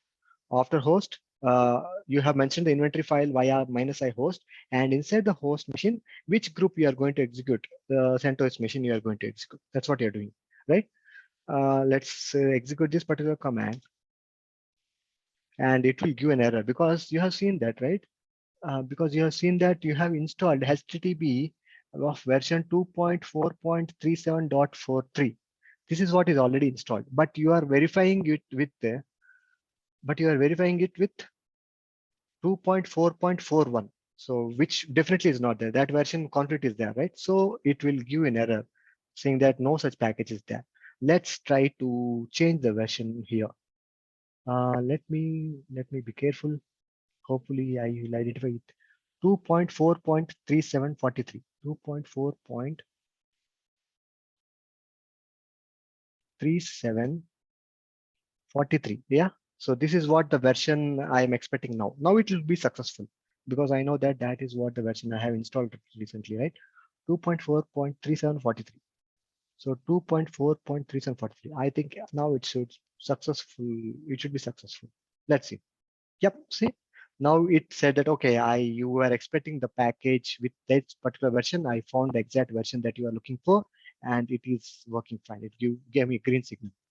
So this is how you can verify a specific package version, whether a specific package version is installed or not using Ansible head of command. Okay, so this is also pretty much good learning. So it's like you can actually verify whether what is the make sure that there is no version conflicts in production environment, right? So version conflict is a huge headache in production. Sometimes some other version conflicts may happen and so on. So we can just verify what version is there in a specific machine via simple ad hoc commands. Okay. So let's go. So we have a lot of use cases. We have covered most of the use cases, and it is pretty much each and every command is looks very simple, but they are very powerful. Just keep in mind all these commands and what we can do, and this slide is pretty much useful for us. Okay. Um, yeah. So to make sure we can actually make sure that whether whether the latest version of the software is installed or not by using the state latest. And similarly, we can actually uninstall it. We can actually uninstall it also by using this particular command. So state is equal to opsend. It will just uninstall our HTTP. Okay, so it will change. Let's go and uninstall it. And let's go to the beginning and let's remove the servers. Ansible CentOS. Yeah, that should be good. Oh, there was 3 become, right? 3 dash. I think our slide has a small bug here. There is a 3 dashes. Just, I think it's a simple typo error.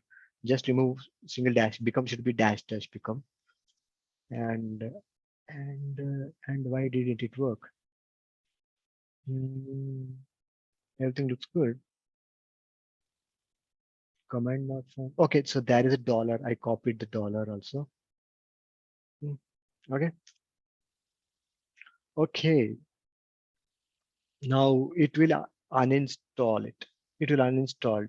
Okay. So HTTP is completely uninstalled. It is removed now. Now we can verify that by just executing this particular command. Now it will say that it is not available. Yeah, so it just says because I installed HTTPD. Now it will say that okay, whatever you are expecting that HTTP of this version should be there. It is no longer available because I have just uninstalled it. Okay. All right. So now let's take a break for 10 minutes and we'll get back. So I'll get back probably in 9:53. Let's take a small break for now. Okay.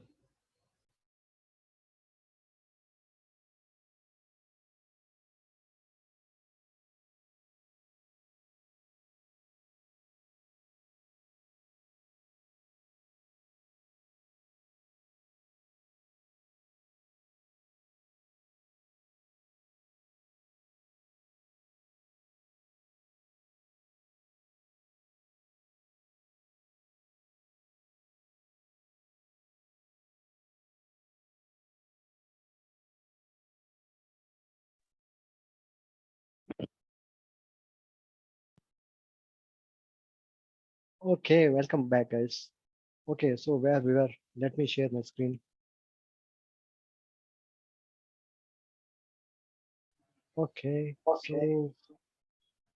so we were in ad hoc commands, right? So we were actually in ad hoc commands. We actually introduced few of the ad hoc commands like ping, copy, shell,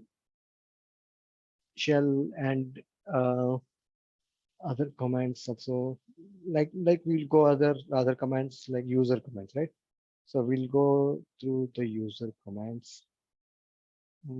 Yeah, so we have gone through yum command, uh, yum command, shell command.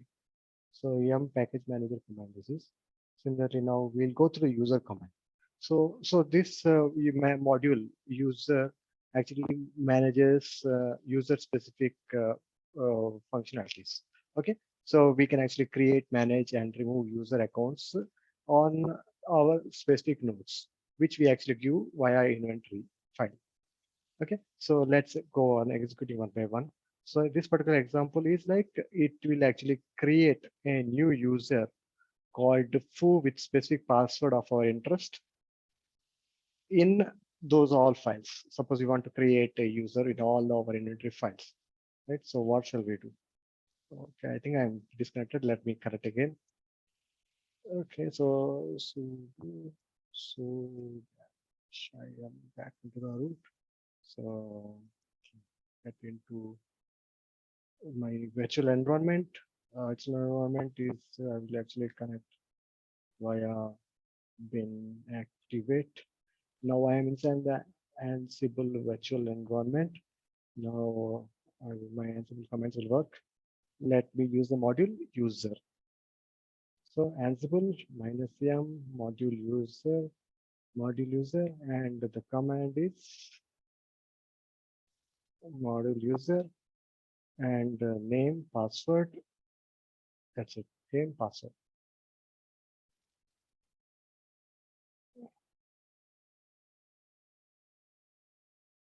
Name is equal to, I'll say my user. Okay, and password. Password equal to my password. So I'm just creating a new user in all machines of my interest, in which I actually view in the inventory file host with the CentOS group. CentOS group. That's it, right? So I think I need to use become also. Let me execute it without become what it will complain. Let's see. Okay, because become will actually execute with root privileges. I will execute it without root privileges. So I will be getting an error, permission denied. So instead, now let me try with become. Become will actually execute with enhanced privileged user rights. So it was successful, right? You could see, right? It's as simple as creating user is such a charm. You just created users in all the three machines. A user called my user. You just created a user called my user with password, my password. You can just use this. You can actually verify it afterwards. Probably you can actually verify it now also. Probably how can I verify? Let me SSH into one of the machine. Then I will actually log in as my user. Then it should go, right? I think that should be, I never tried it. Let me try it out. So I will actually SSH into one machine explicitly. Let me take this particular machine, 88 machine. So CentOS was the user I had before. CentOS at the rate this machine. I should be able to log in. Yes, I'm able to log in. Now I should be able to see inside this machine. I should be able to see my user, right? So probably I can say sudo my user. This is syntax, right? To log in as my user, not dash. Yeah, so sudo to my user. Now I am logged in as my user because there is already user called my user. I'm able to log in explicitly. Okay, so I have successfully created my user. So if I log in with some other name, right, some random name, I'm not able to log in as that particular user because that user never exists. Because I'm successfully able to create my user as a user, I am able to log into that machine as my user, right? So I can use the Ansible ad hoc commands to create users this way. Okay. So let me exit out.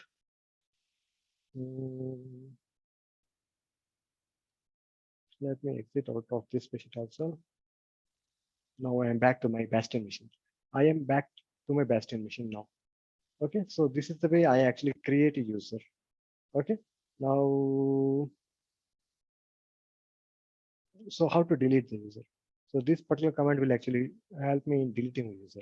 So at the end, you have to say state is equal to absent. That's it. Then it will actually delete the user. Okay, so the name of the username and the state. Okay, so I'll just state is equal to absent is what the modifications I have to do.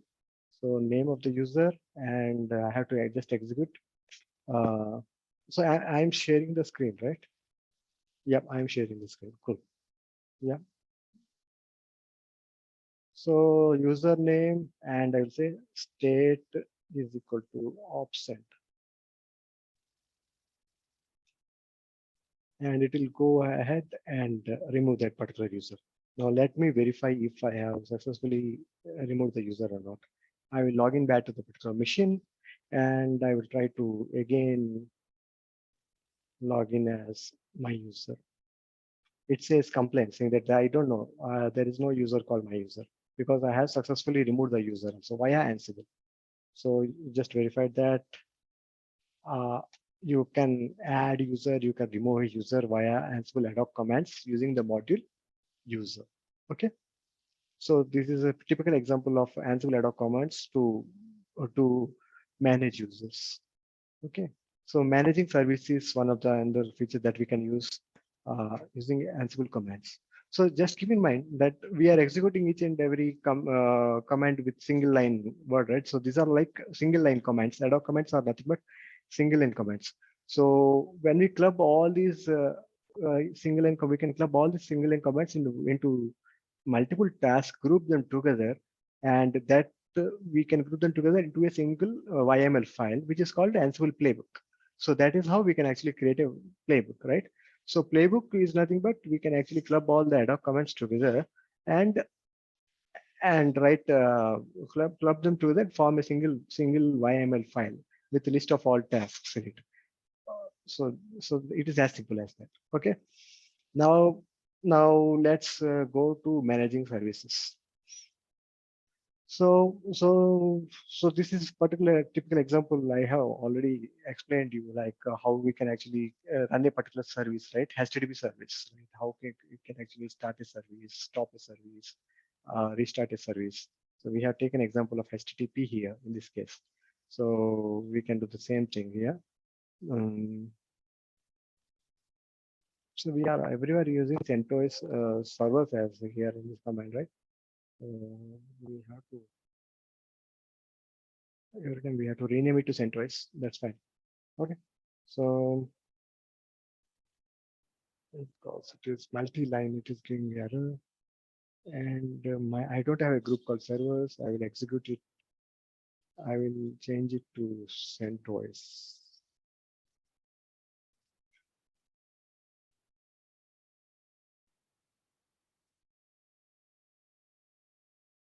Dash please. Okay. Now it is successfully able to see. Okay, so if you remember, I actually uninstalled a service called HTTP. So because of that, it is not able to find a service called HTTP. I can go ahead and start a service called HTTP via yum command, right? So here, so package, you can actually install a package command HTTP via this command. You can just go ahead and reinstall HTTP here.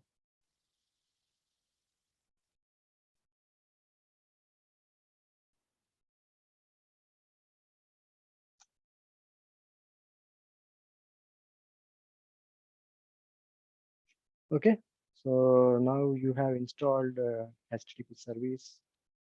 Now that you have installed HTTP service, now it is not complaining. It is giving the status of your HTTP service. Previously, you haven't had a HTTP service. You have actually uninstalled the HTTP service. Because of that, you are not able to get the status of the HTTP service. Now, so because there is no HTTP service, it gives a complaint that I couldn't find any service called HTTP. Now you have the HTTP service, you can actually start that particular service. It is as simple as logging into that particular machine and executing the command systemctl start httpd, right? So it is as simple as that.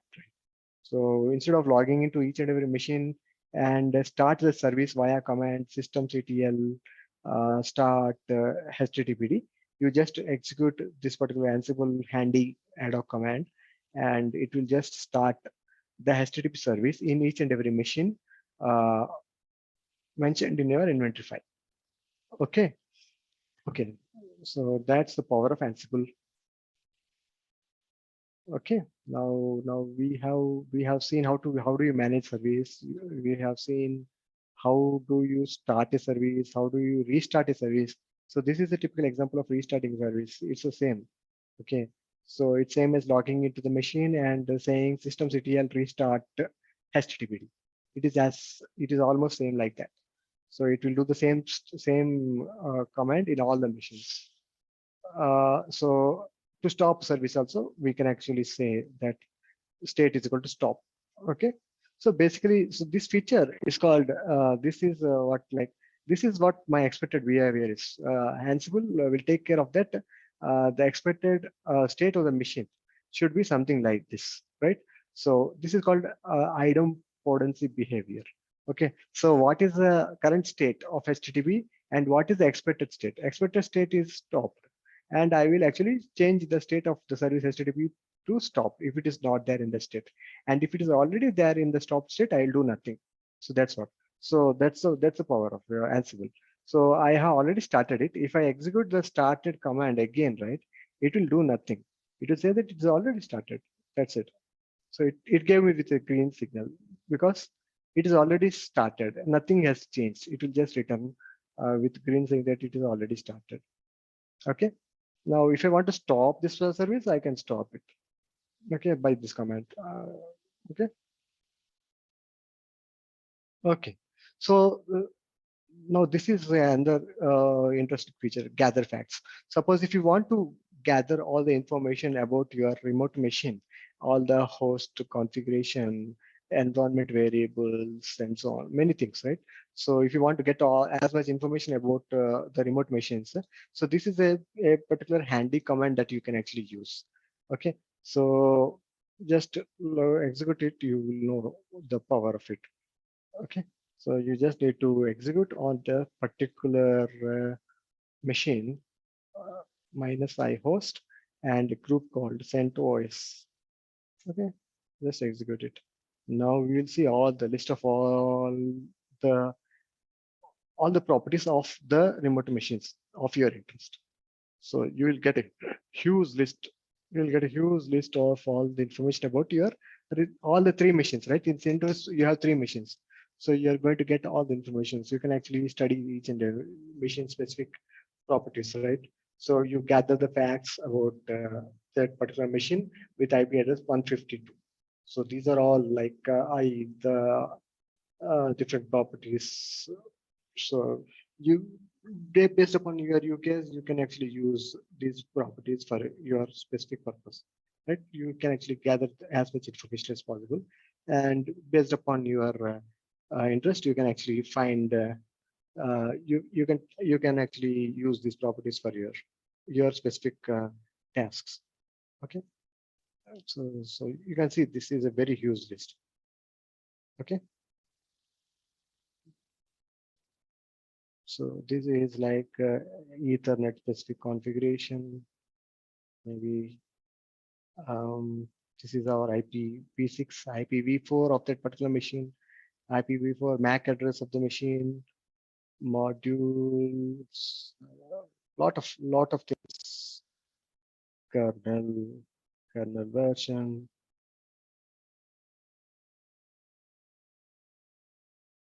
lot of properties, right? So you can actually study each based upon your case. You can actually use them in your coding. Okay, so this actually completes brief about ad hoc comments, Ansible ad hoc comments. Now we will move to Ansible playbooks. Okay, we already have introduced Ansible playbooks before. We have executed a playbook called ec2.yml, right? So that's basically a typical playbook. So playbooks are nothing but Ansible configuration deployment, or it's a configuration deployment and orchestration language. So typically it is written in YML syntax, and it offers a repeatable, reusable configuration management and multi-machine deployment system. Okay, so this is all about what is playbook. Okay, so playbook can contain one or more place. It can contain more than one place, and each and every play can be divided with 3 dashes. So let me show you that. So actually, right, if you open one playbook, the previous ec2.yml,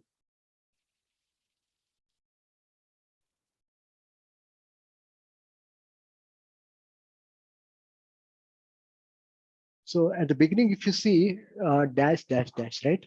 So these 3 dash actually mentions the start of the playbook. It mentions the start of the playbook, right? So you can actually have in the single YML, you can have multiple playbooks. So once the playbook is done, here only you can actually start another playbook. It is as simple as like here, you can start another playbook by mentioning dash, dash, dash. And dash, dash, dash, and then you can actually start another playbook saying name and your playbook.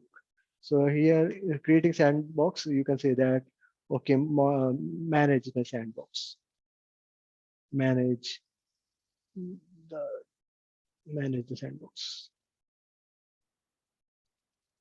Okay, so manage the sandbox instance, and you can actually add scripted code, YML code, which is essentially required to install any software in the newly created instances. In this case, if we have created 10 instances, right?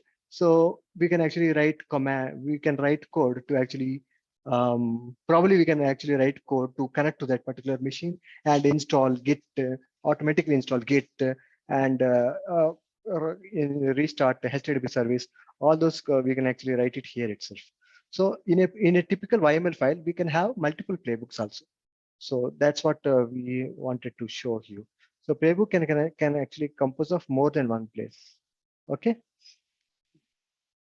Okay. So a typical play contains a list of tasks. So there can be a typical play can have list of tasks. In this particular case, we had only one task. We can have multiple tasks also here. So we will go through it in the next discussions. We'll actually discuss about how we can write multiple multiple tasks in a single playbook. Okay.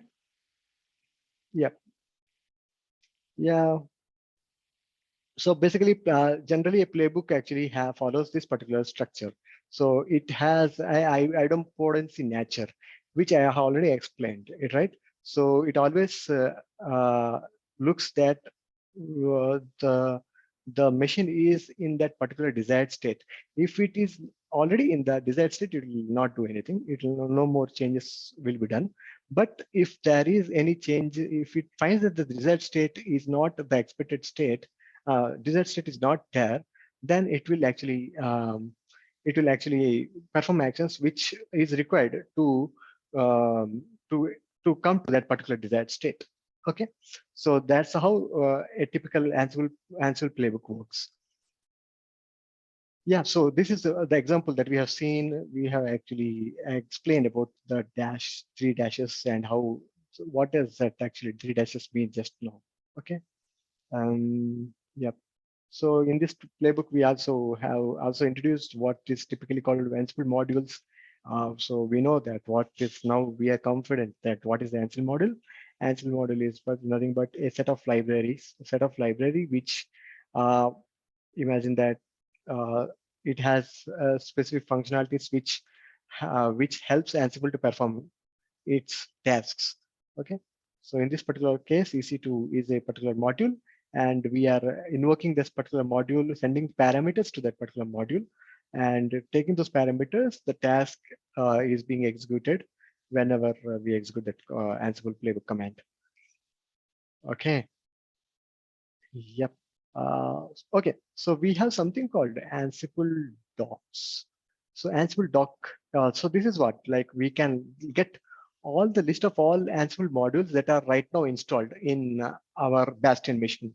Okay, so this is a very handy command to see list of all.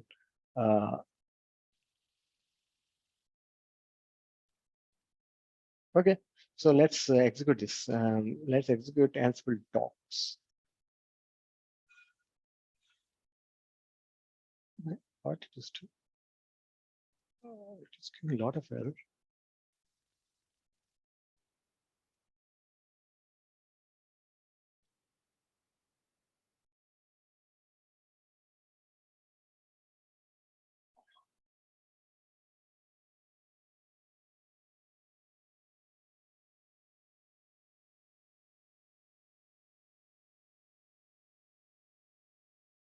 Okay, so it is something related to module Boto we have installed, right? So many of the modules are deprecated. So it gave me information of all the modules that are installed. Along with that, it is also giving me the warnings saying that a few of the libraries as a part of module that you have installed is deprecated. So this is it is giving me list of all the modules. Along with that, it is also giving the warning saying that they are already deprecated. So it actually gave me warning. Along with that, it is also giving me the list of all other modules that I have, right? So these are all the modules. We can go on pressing enter, and we can go on seeing the list of all modules that are available to us. So it is a huge list. So you can just go enter, just enter. You'll see list of all modules that are available to me. So we are just using these modules right now, right? So we can use all these modules. In this list only, we somewhere we'll find the copy module. So basically, other modules like shell module, user module. You can see, right? User. No, it is not the same user module. It is the aws.user. Okay. So other modules, basic modules also will also be available. You can go ahead. Probably I can actually search. Can I search for a particular module name in this list? Yeah, so I can actually search for by clicking on this particular slash and that particular keyword user. I can actually search for that particular module name of interest user. Probably I can search for EC2. So it will give me a list of all EC2 specific modules. Okay. So this Ansible docs list actually gives me all the modules that are installed in my machine. In this case, the Bastion machine. So let me quit. Okay.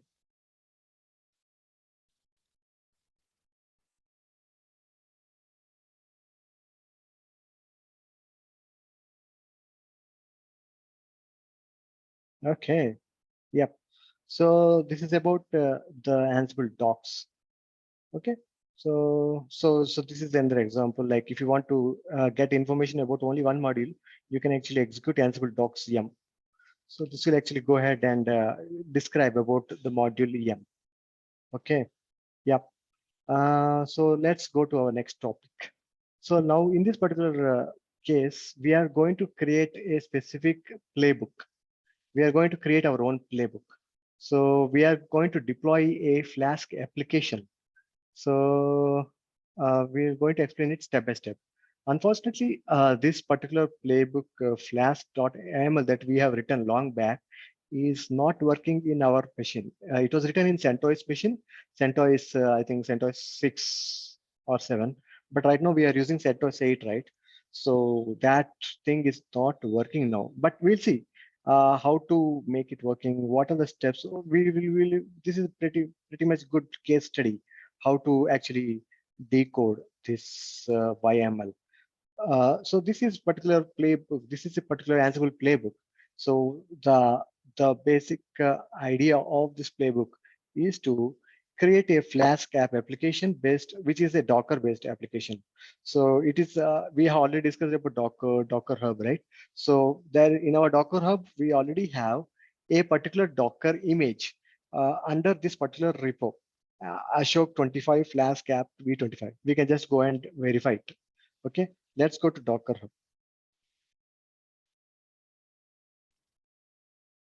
Okay, so we'll go to this particular Docker Hub and we'll search for this repo. What is the repo name? Container registry Docker Hub, and we'll go for Ashok 25 Flask app, right? So let's search for this particular Docker Hub. It's available as a public Docker image in Docker Hub. Okay, we'll search for it. It should be there. I think it should not be searched like this.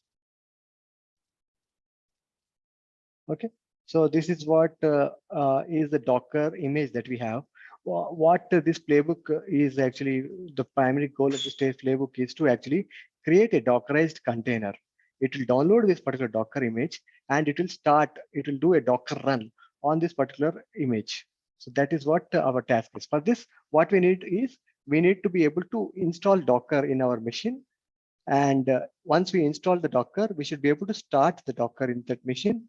Once we start a Docker in that particular machine, we should be able to run the Docker container, this particular Docker image, Ashok 25 Flask app. So that's our goal is, right? So let's do that. So all we need to do is run this particular YML file, but there is a catch. So this is outdated YML. Okay, let's see what does it mean actually, and how are we going to debug it. Okay, let's blindly go and start and try to execute this particular YML and see how it goes. Okay, so let's see if the YML is already there. Okay, I am. Okay, so this machine looks like got corrupted. Let me log in again.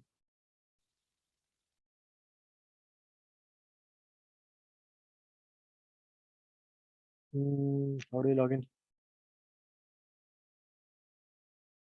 I log into my Bastion machine like this.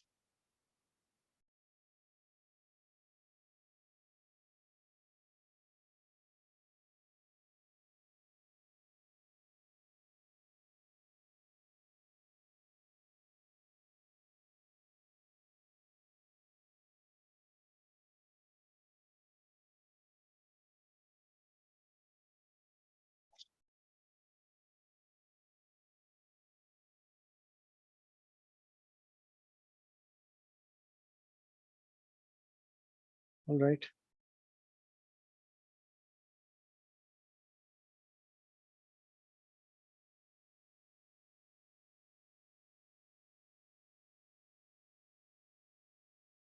Okay. So we are inside the machine itself. We'll follow the same steps. Sudo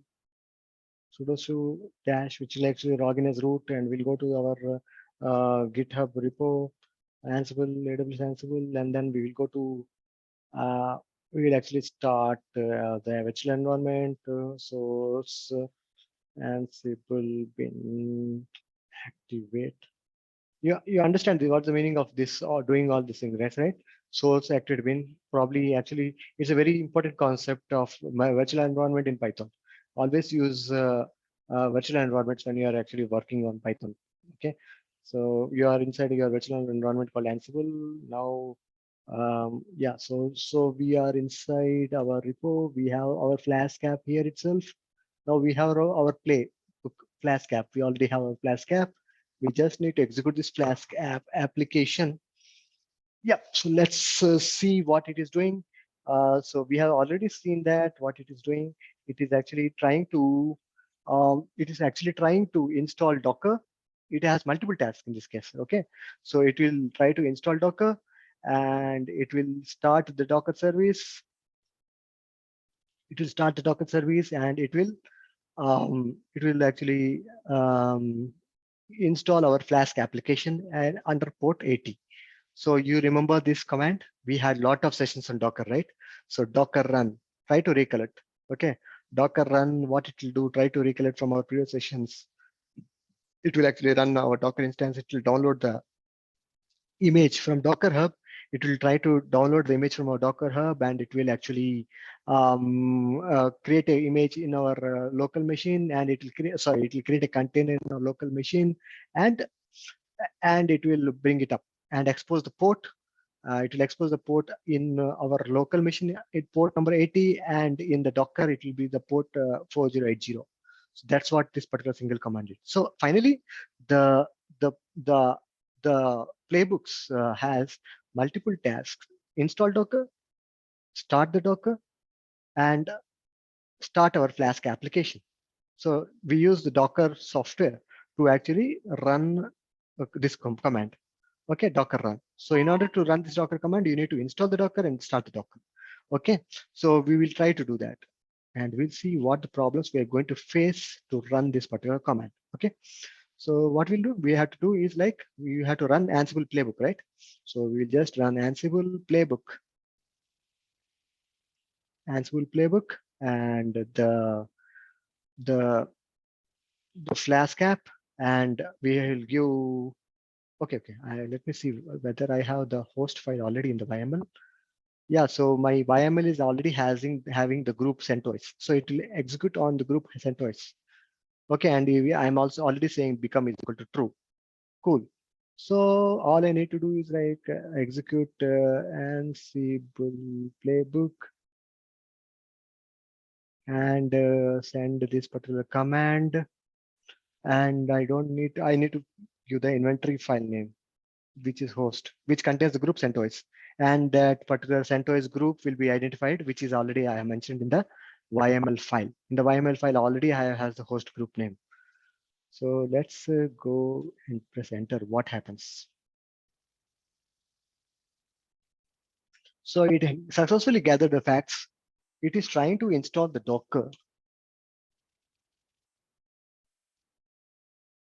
It is trying to install the Docker. Let's see what happens.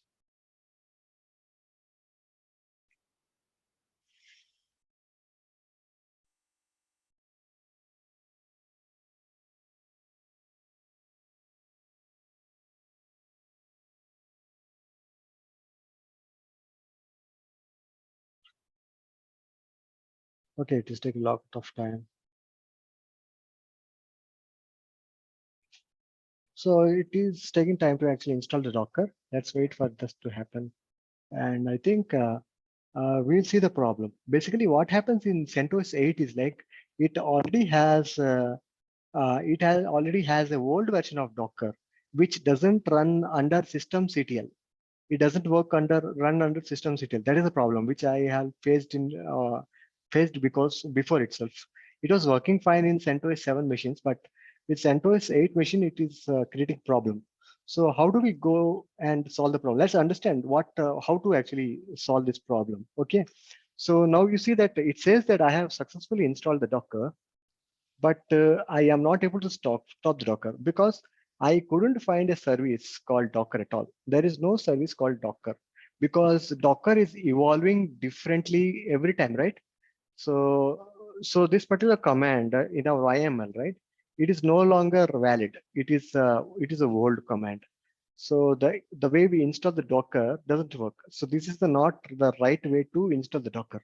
So probably we can take it as a homework, maybe like what is the exact command we need to actually execute here as a VM command so that our Docker installation actually works fine, right? So I went ahead and researched on it and found out that so this is not the way we actually install the command. Manually, I have seen there is some instruction already saying what is the correct way to install Docker. I will just so there are a number of ways, right? So this is one of the way. Sometimes once we have old version of Docker, right? So we have to go inside the machine explicitly and we have to uninstall all the Docker specific traces by this command. And after that, we have to install the Docker. We have to update the repo and probably we have to run this particular command. We have to run this particular command and then so we have to install Docker this way. So we install Docker C, CLI, and container DIO. So if we do these steps, right, then it works, right? So I haven't tried it. Let me try how we can actually use this, right? So one thing is like for now we'll manually log into that particular machine. Okay. So now we have seen that we are facing problem with starting the Docker service for all the three machines, right? So we will go ahead and manually configure one machine. Okay, 141. Let's choose 141 machine. Let's log into that particular machine. To log into the machine, we have to log in as CentOS and create. Okay, so we log into the machine. Okay, so we are inside the machine. Now we will try to do these manual steps. We are going to uninstall completely. We have uninstalled the Docker completely.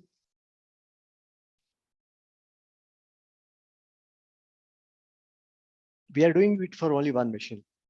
And we will see how we can automate it, how we can automate these particular commands in our YML. Okay, let's see how we can do that. Now we have uninstalled this particular Docker and we are explicitly installing, updating the yum tools. Okay, and we are actually updating the Docker repository. We are adding the updated Docker repository to make sure that we are having the correct repository, and then we are going to install the Docker. So what the playbook is supposed to do, we are doing it manually. Okay. So we have manually installed the Docker. So we have manually installed the correct Docker now in only one particular machine, 141. Okay.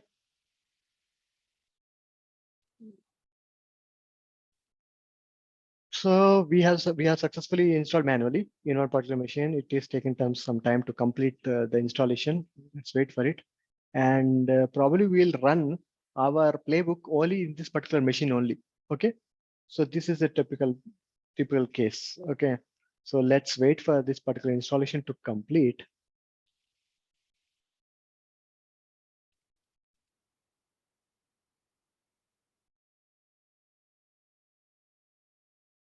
Okay, so that try to recollect what we are doing. So we are trying to via playbook, we should be able to successfully install the Docker and then successfully start the Docker, and then we should be able to install our Docker container, right? We should be able to run Docker run. So that's what our primary goal is, right? So we were not able to successfully do it in our playbook. We have manually logged into that particular machine, and we did the installation of Docker manually. We did the manual installation. Now let's try to run the playbook. So this is the playbook we need to run, right? So I don't want to run on all the CentOS machines. I want to focus on only 141 machine for now. So let me go ahead and edit the host file. I don't want to run on CentOS machine. Let me create a new group now.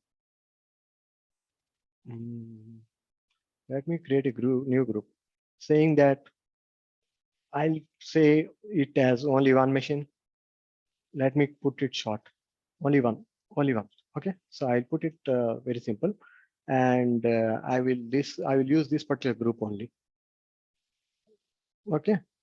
So let only one group, only one machine.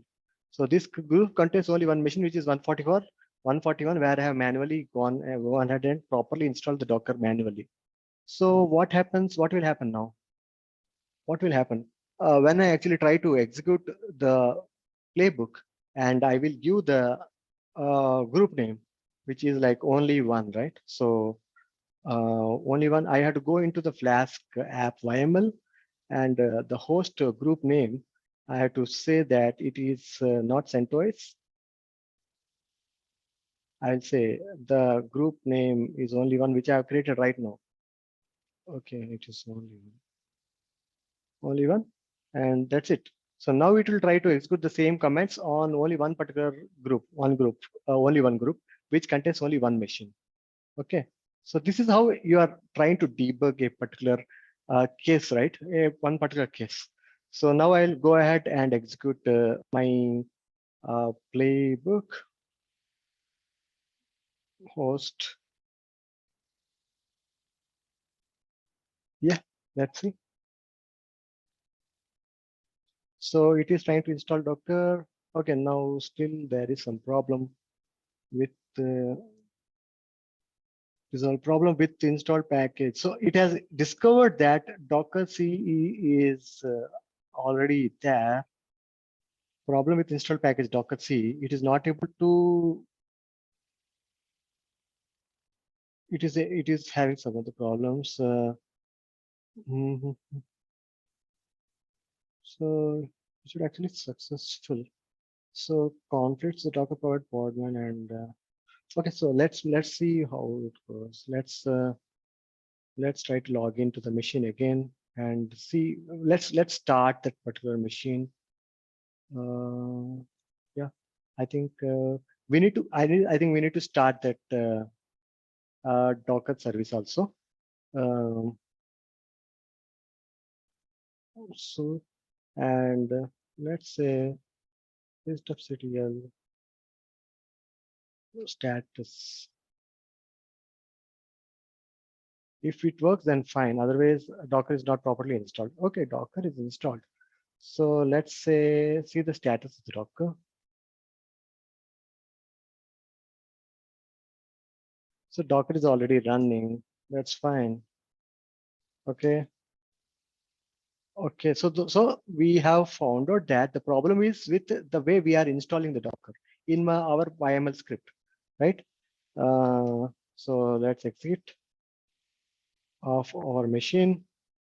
We are trying to exit out of our machine, and we'll edit our YML. Our YML has a problem.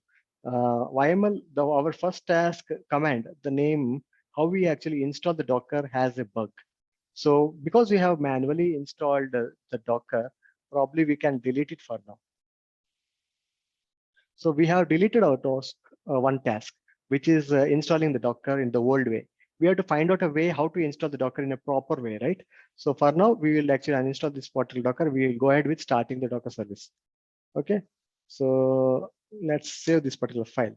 So my now new file actually doesn't contain code to actually install the Docker, but rather it is containing the code to start the Docker service, and it has code to actually start the Flask app. So it has only two tasks, and it assumes that the Docker is already installed, which I did already, right? Now let's go ahead and execute our playbook. Okay, so we have executed our playbook. Now you see, so the Docker start Docker service is working fine. Now it has started our Flask app also. It is going ahead to start the Flask app also. It has faced some problem in starting the Flask app. What is it? Okay, so it is actually unable to find the image Ashok 25. It happens sometimes. Let me try again. Sometimes Docker Hub complains when we are trying to download a particular Flask app.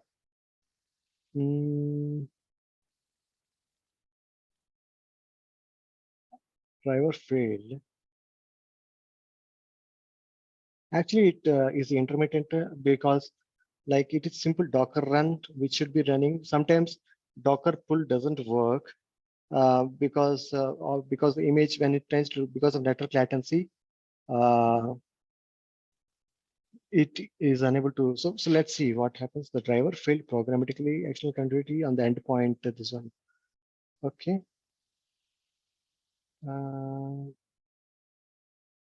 Okay. Oh, okay. Okay. So I think the port number 80 is already occupied. So we had HTTP. We had installed HTTP, right? HTTP already runs under port 80, right?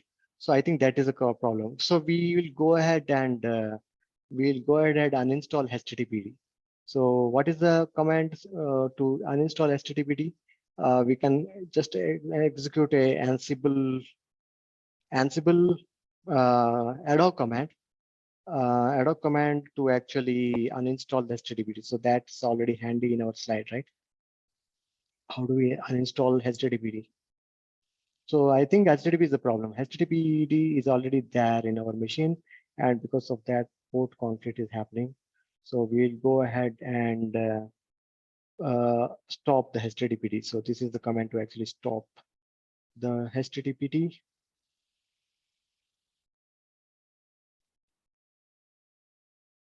In CentOS machines.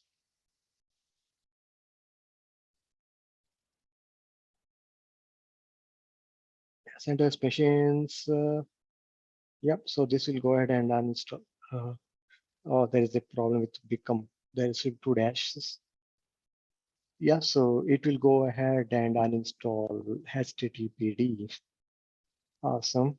Now let's execute. Now hopefully it should work. So it is starting. Cool. So you got it right. So before you saw that there was a conflict for the port number 80. So it actually mentioned that I am unable to bind the port number 80, which you have mentioned to bind.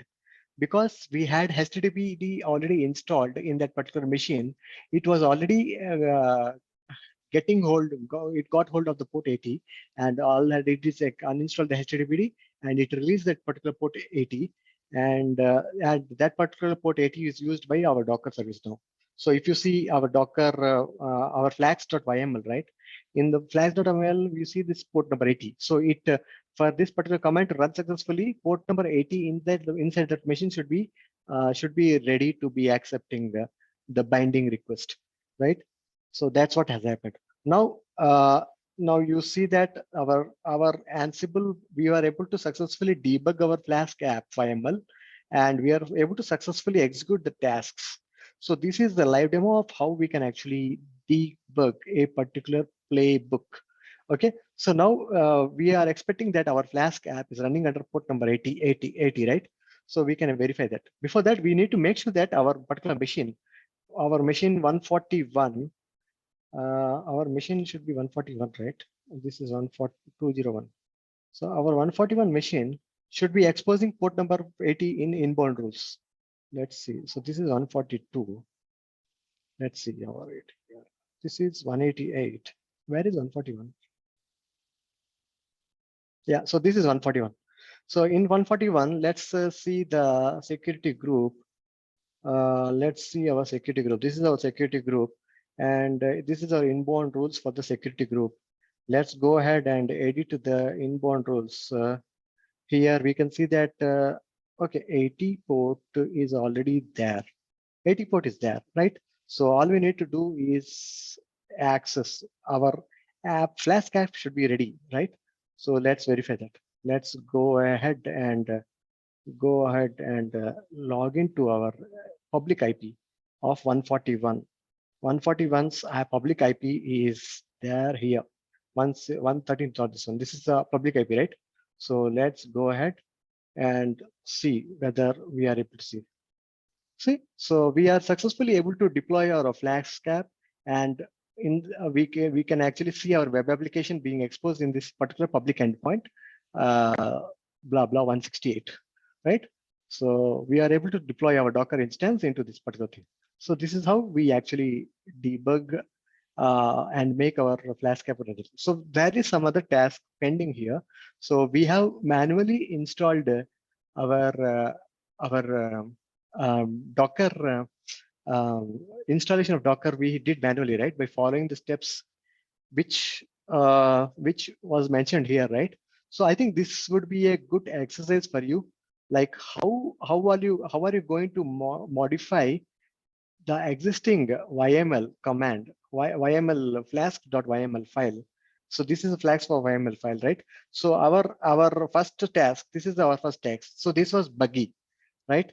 So this was not working. So what we did is, like, we deleted this particular task and we manually went inside and we installed the Docker manually, right? So we had to write code, we had to write tasks based upon our learning by following this particular URL. I will just post it. I will just post it to you guys. And why don't you guys try to convert this set of instructions, this one, and this one. These are basically yum commands, right? These are yum commands. You can just use either a shell module or you can use yum module. Any one of them. Either you can use yum module or you can use shell module. In this case, we are already using in this flask.yml, we are already using the yum module, but the command that we are giving is wrong. Okay, so instead of executing this command, we can execute multiple tasks, multiple yum commands, and follow this particular commands, right? So this, and this, and try it out of your own, this one. So these 4 commands, why don't you convert into a playbook and execute it and see whether you are able to successfully install Docker in your AWS instance or not. So next session, we'll actually try to, I will show you the proper YML by next, in the next session, I'll show it to you. But I would actually expect you guys to just try it out and see whether you are able to do it. It will be good learning for you. So I'll just post it. So next session, we will actually discuss about how we can convert these particular commands into a playbook. Okay, I'll just post it to in our chat window. Okay, so just go ahead and try to look into these steps and convert it and edit our flask.yml, add more tasks to install the Docker in a proper way. Okay, and next session we'll discuss about it. Okay, so this is what we have discussed about a typical playbook, how we are actually how are we actually typically running a Flask application, deploying a Flask application using Ansible. Okay, Now, okay, great. So we have discussed about a typical Ansible playbook, and we have discussed about different Ansible modules, ad hoc comments, a lot of things, right? Next step, next topic would be handlers. Handlers, actually, yeah. So handlers uh, are a part of Ansible playbook only, but they are not tasks. They are not executed every time. So they are only executed whenever you are notified. So you notify a handler, then only the handler gets executed. The typical example, you can actually see it here. Okay, so here you have a list of handlers here, list of handlers, and the handler names are so on like this. And these handlers will be invoked only when they are notified. So here there is a notify, right? Notify command. And when the notify happens, then only the handler gets executed. Okay, restart memcached. So the memcached will be executed. Okay, so this is the typical example handler. You can try it out of for your own. All right. Mm. Okay, so our next topic of interest is configuration management. Okay, so what is configuration management? So Ansible actually, so any software actually has some default configuration, right? Similarly, Ansible also has its own configuration. So configuration is like where are our default default logs about our execution of Ansible is stored. Where is our default inventory management file is. Um, where is our default Ansible configuration itself is, and so on, right? So that information, everything is there in as part of Ansible configuration. So default location of any Ansible configuration is there in etc Ansible.conf. Okay, and you can explicitly override this particular default configuration, and you can actually explicitly copy that in your particular home folder also. And once you have that particular configuration in your home folder, the default location will be overridden, and it will the default configuration will be picked up from your home folder, or you can actually copy it in a current directory. And if it is there in current directory, it will pick the configuration from your current directory. Okay, a typical example of configuration management configuration file can be looked for like this. Okay, yep. Yeah, so inside the Ansible configuration, so we already have some default locations. Similarly, one example is like your default inventory file will also be there as a part of Ansible configuration itself, which basically is etc Ansible hosts. Okay, it can also be overridden.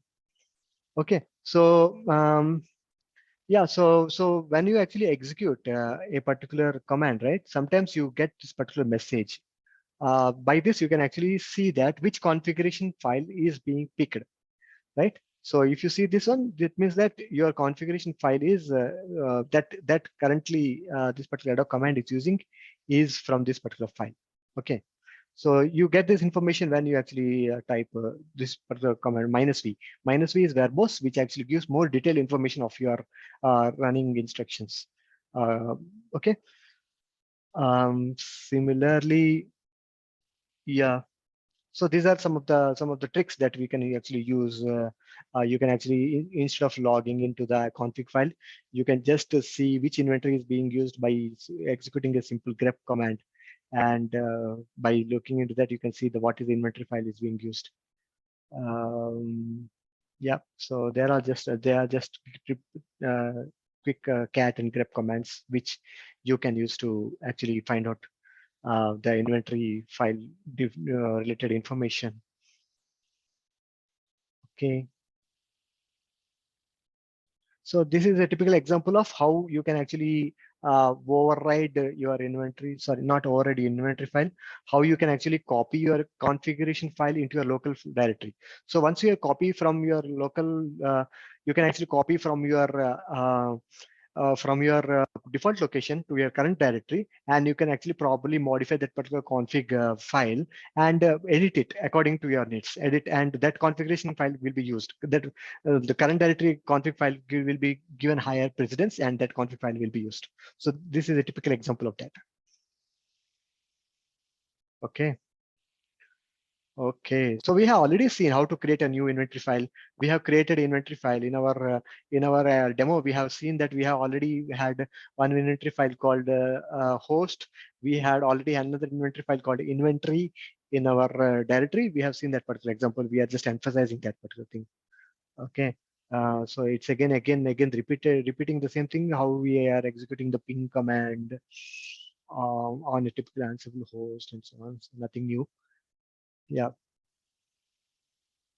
Yeah, so this is a particular example of multiple configuration files, right? So once you are executing in this particular directory, then this Ansible configuration will be taken into consideration. But if you are executing in this particular directory, then this particular configuration will be taken into consideration for execution. So on hierarchy basis, on which particular folder you are there, that config file will be picked up and will be taken high priority. That configuration will be loaded actually. Yeah. Okay. So roles. So let's come to roles. So before discussing, so we will actually come across this roles. Before discussing the roles, we will actually discuss about something called Ansible Galaxy. So Ansible Galaxy is basically a new inventory management. Something like GitHub, right? For source code management, right? Similarly, Ansible community has come up with a particular uh, repository management called Ansible Galaxy, where people have actually contributed, researched, and have written a commonly used Ansible playbooks and actually defined them as their roles and uploaded it. You can actually go and see that. So you can actually type for Ansible Galaxy, and this is what, right? So here you will see lots and lots of role-based uh, Ansible downloadable playbooks, right? So you can just download all these things, which contains many modules also. Even there are in the Ansible Galaxy, we have modules for roles for AWS. We have roles for Azure collection. So if you see that today, what I have actually posted in our WhatsApp group, Azure collections, right? So that particular demo, the modules which are used in that particular demo are actually downloaded from Ansible Galaxy only. So let me show you that. Okay, Azure. Uh,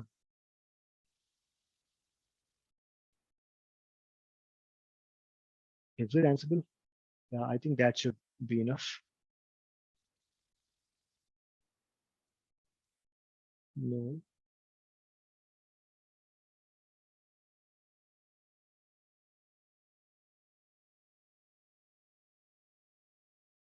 Yeah. So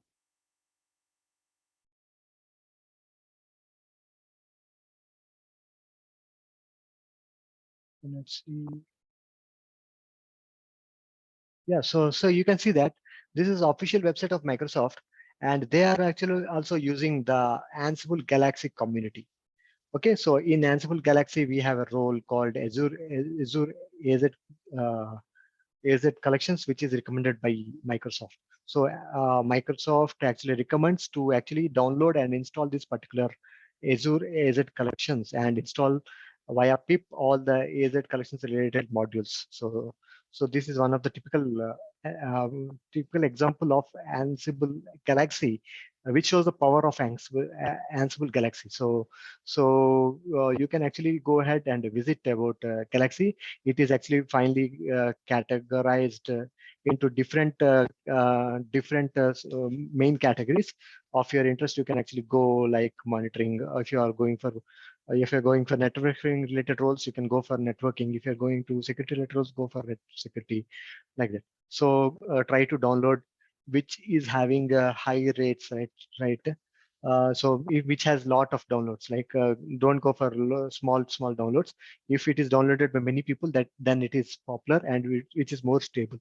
So only download those particular those particular, see, for example, this has a 2,25,000 downloads. So this definitely is popular and used. So try to use those roles in Ansible Galaxy, which is very popular. Okay, so this is introduction of Ansible Galaxy. We'll discuss more about Ansible in the next session. We are running out of time for now, so we will actually go ahead with other topics like Ansible Galaxy roles. In the next section, we'll go ahead and we'll also discuss about a typical Nginx playbook, and we'll try to install Nginx. We will try to install Nginx Ansible role by downloading it and try to execute it in the next session. Okay. For now, we'll close our session, and we'll continue with a few other Ansible specific features in the next session. Like Ansible Vault also we'll discuss in the next session.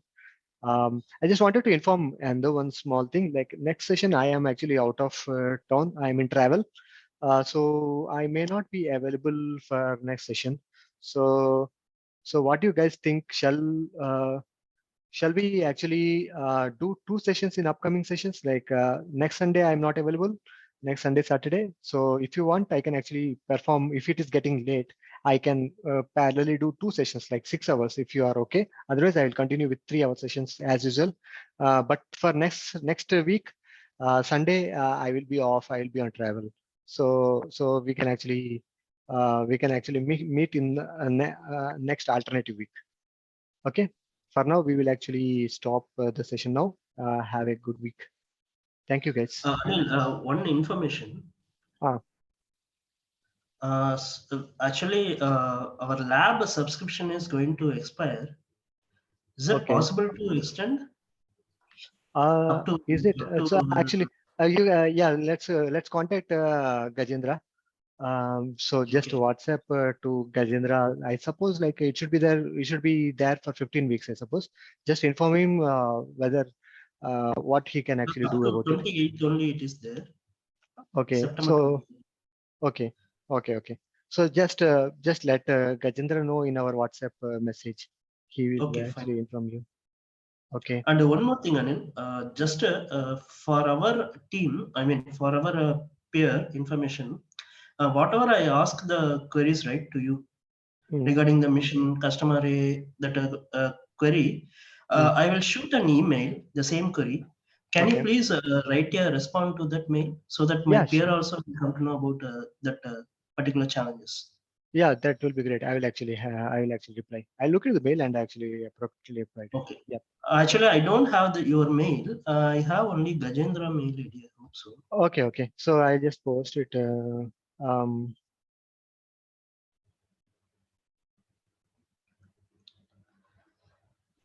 Because in our project we are facing that one actually. Okay. Challenges. Okay. So this is my email ID. Okay, fine. Okay then. All right, guys. So meet you in the next alternative week after 2 weeks. Then next week I will not be available. Let's meet. Get back in the second Sunday. Okay, Anil. Okay then. Thank you, guys. Thank you. Thanks. Thank you. Bye. Thank you.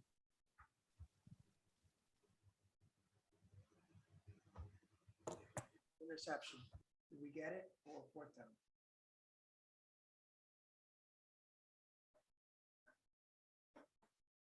Have you intercepted it? What happened? Or they sacked him?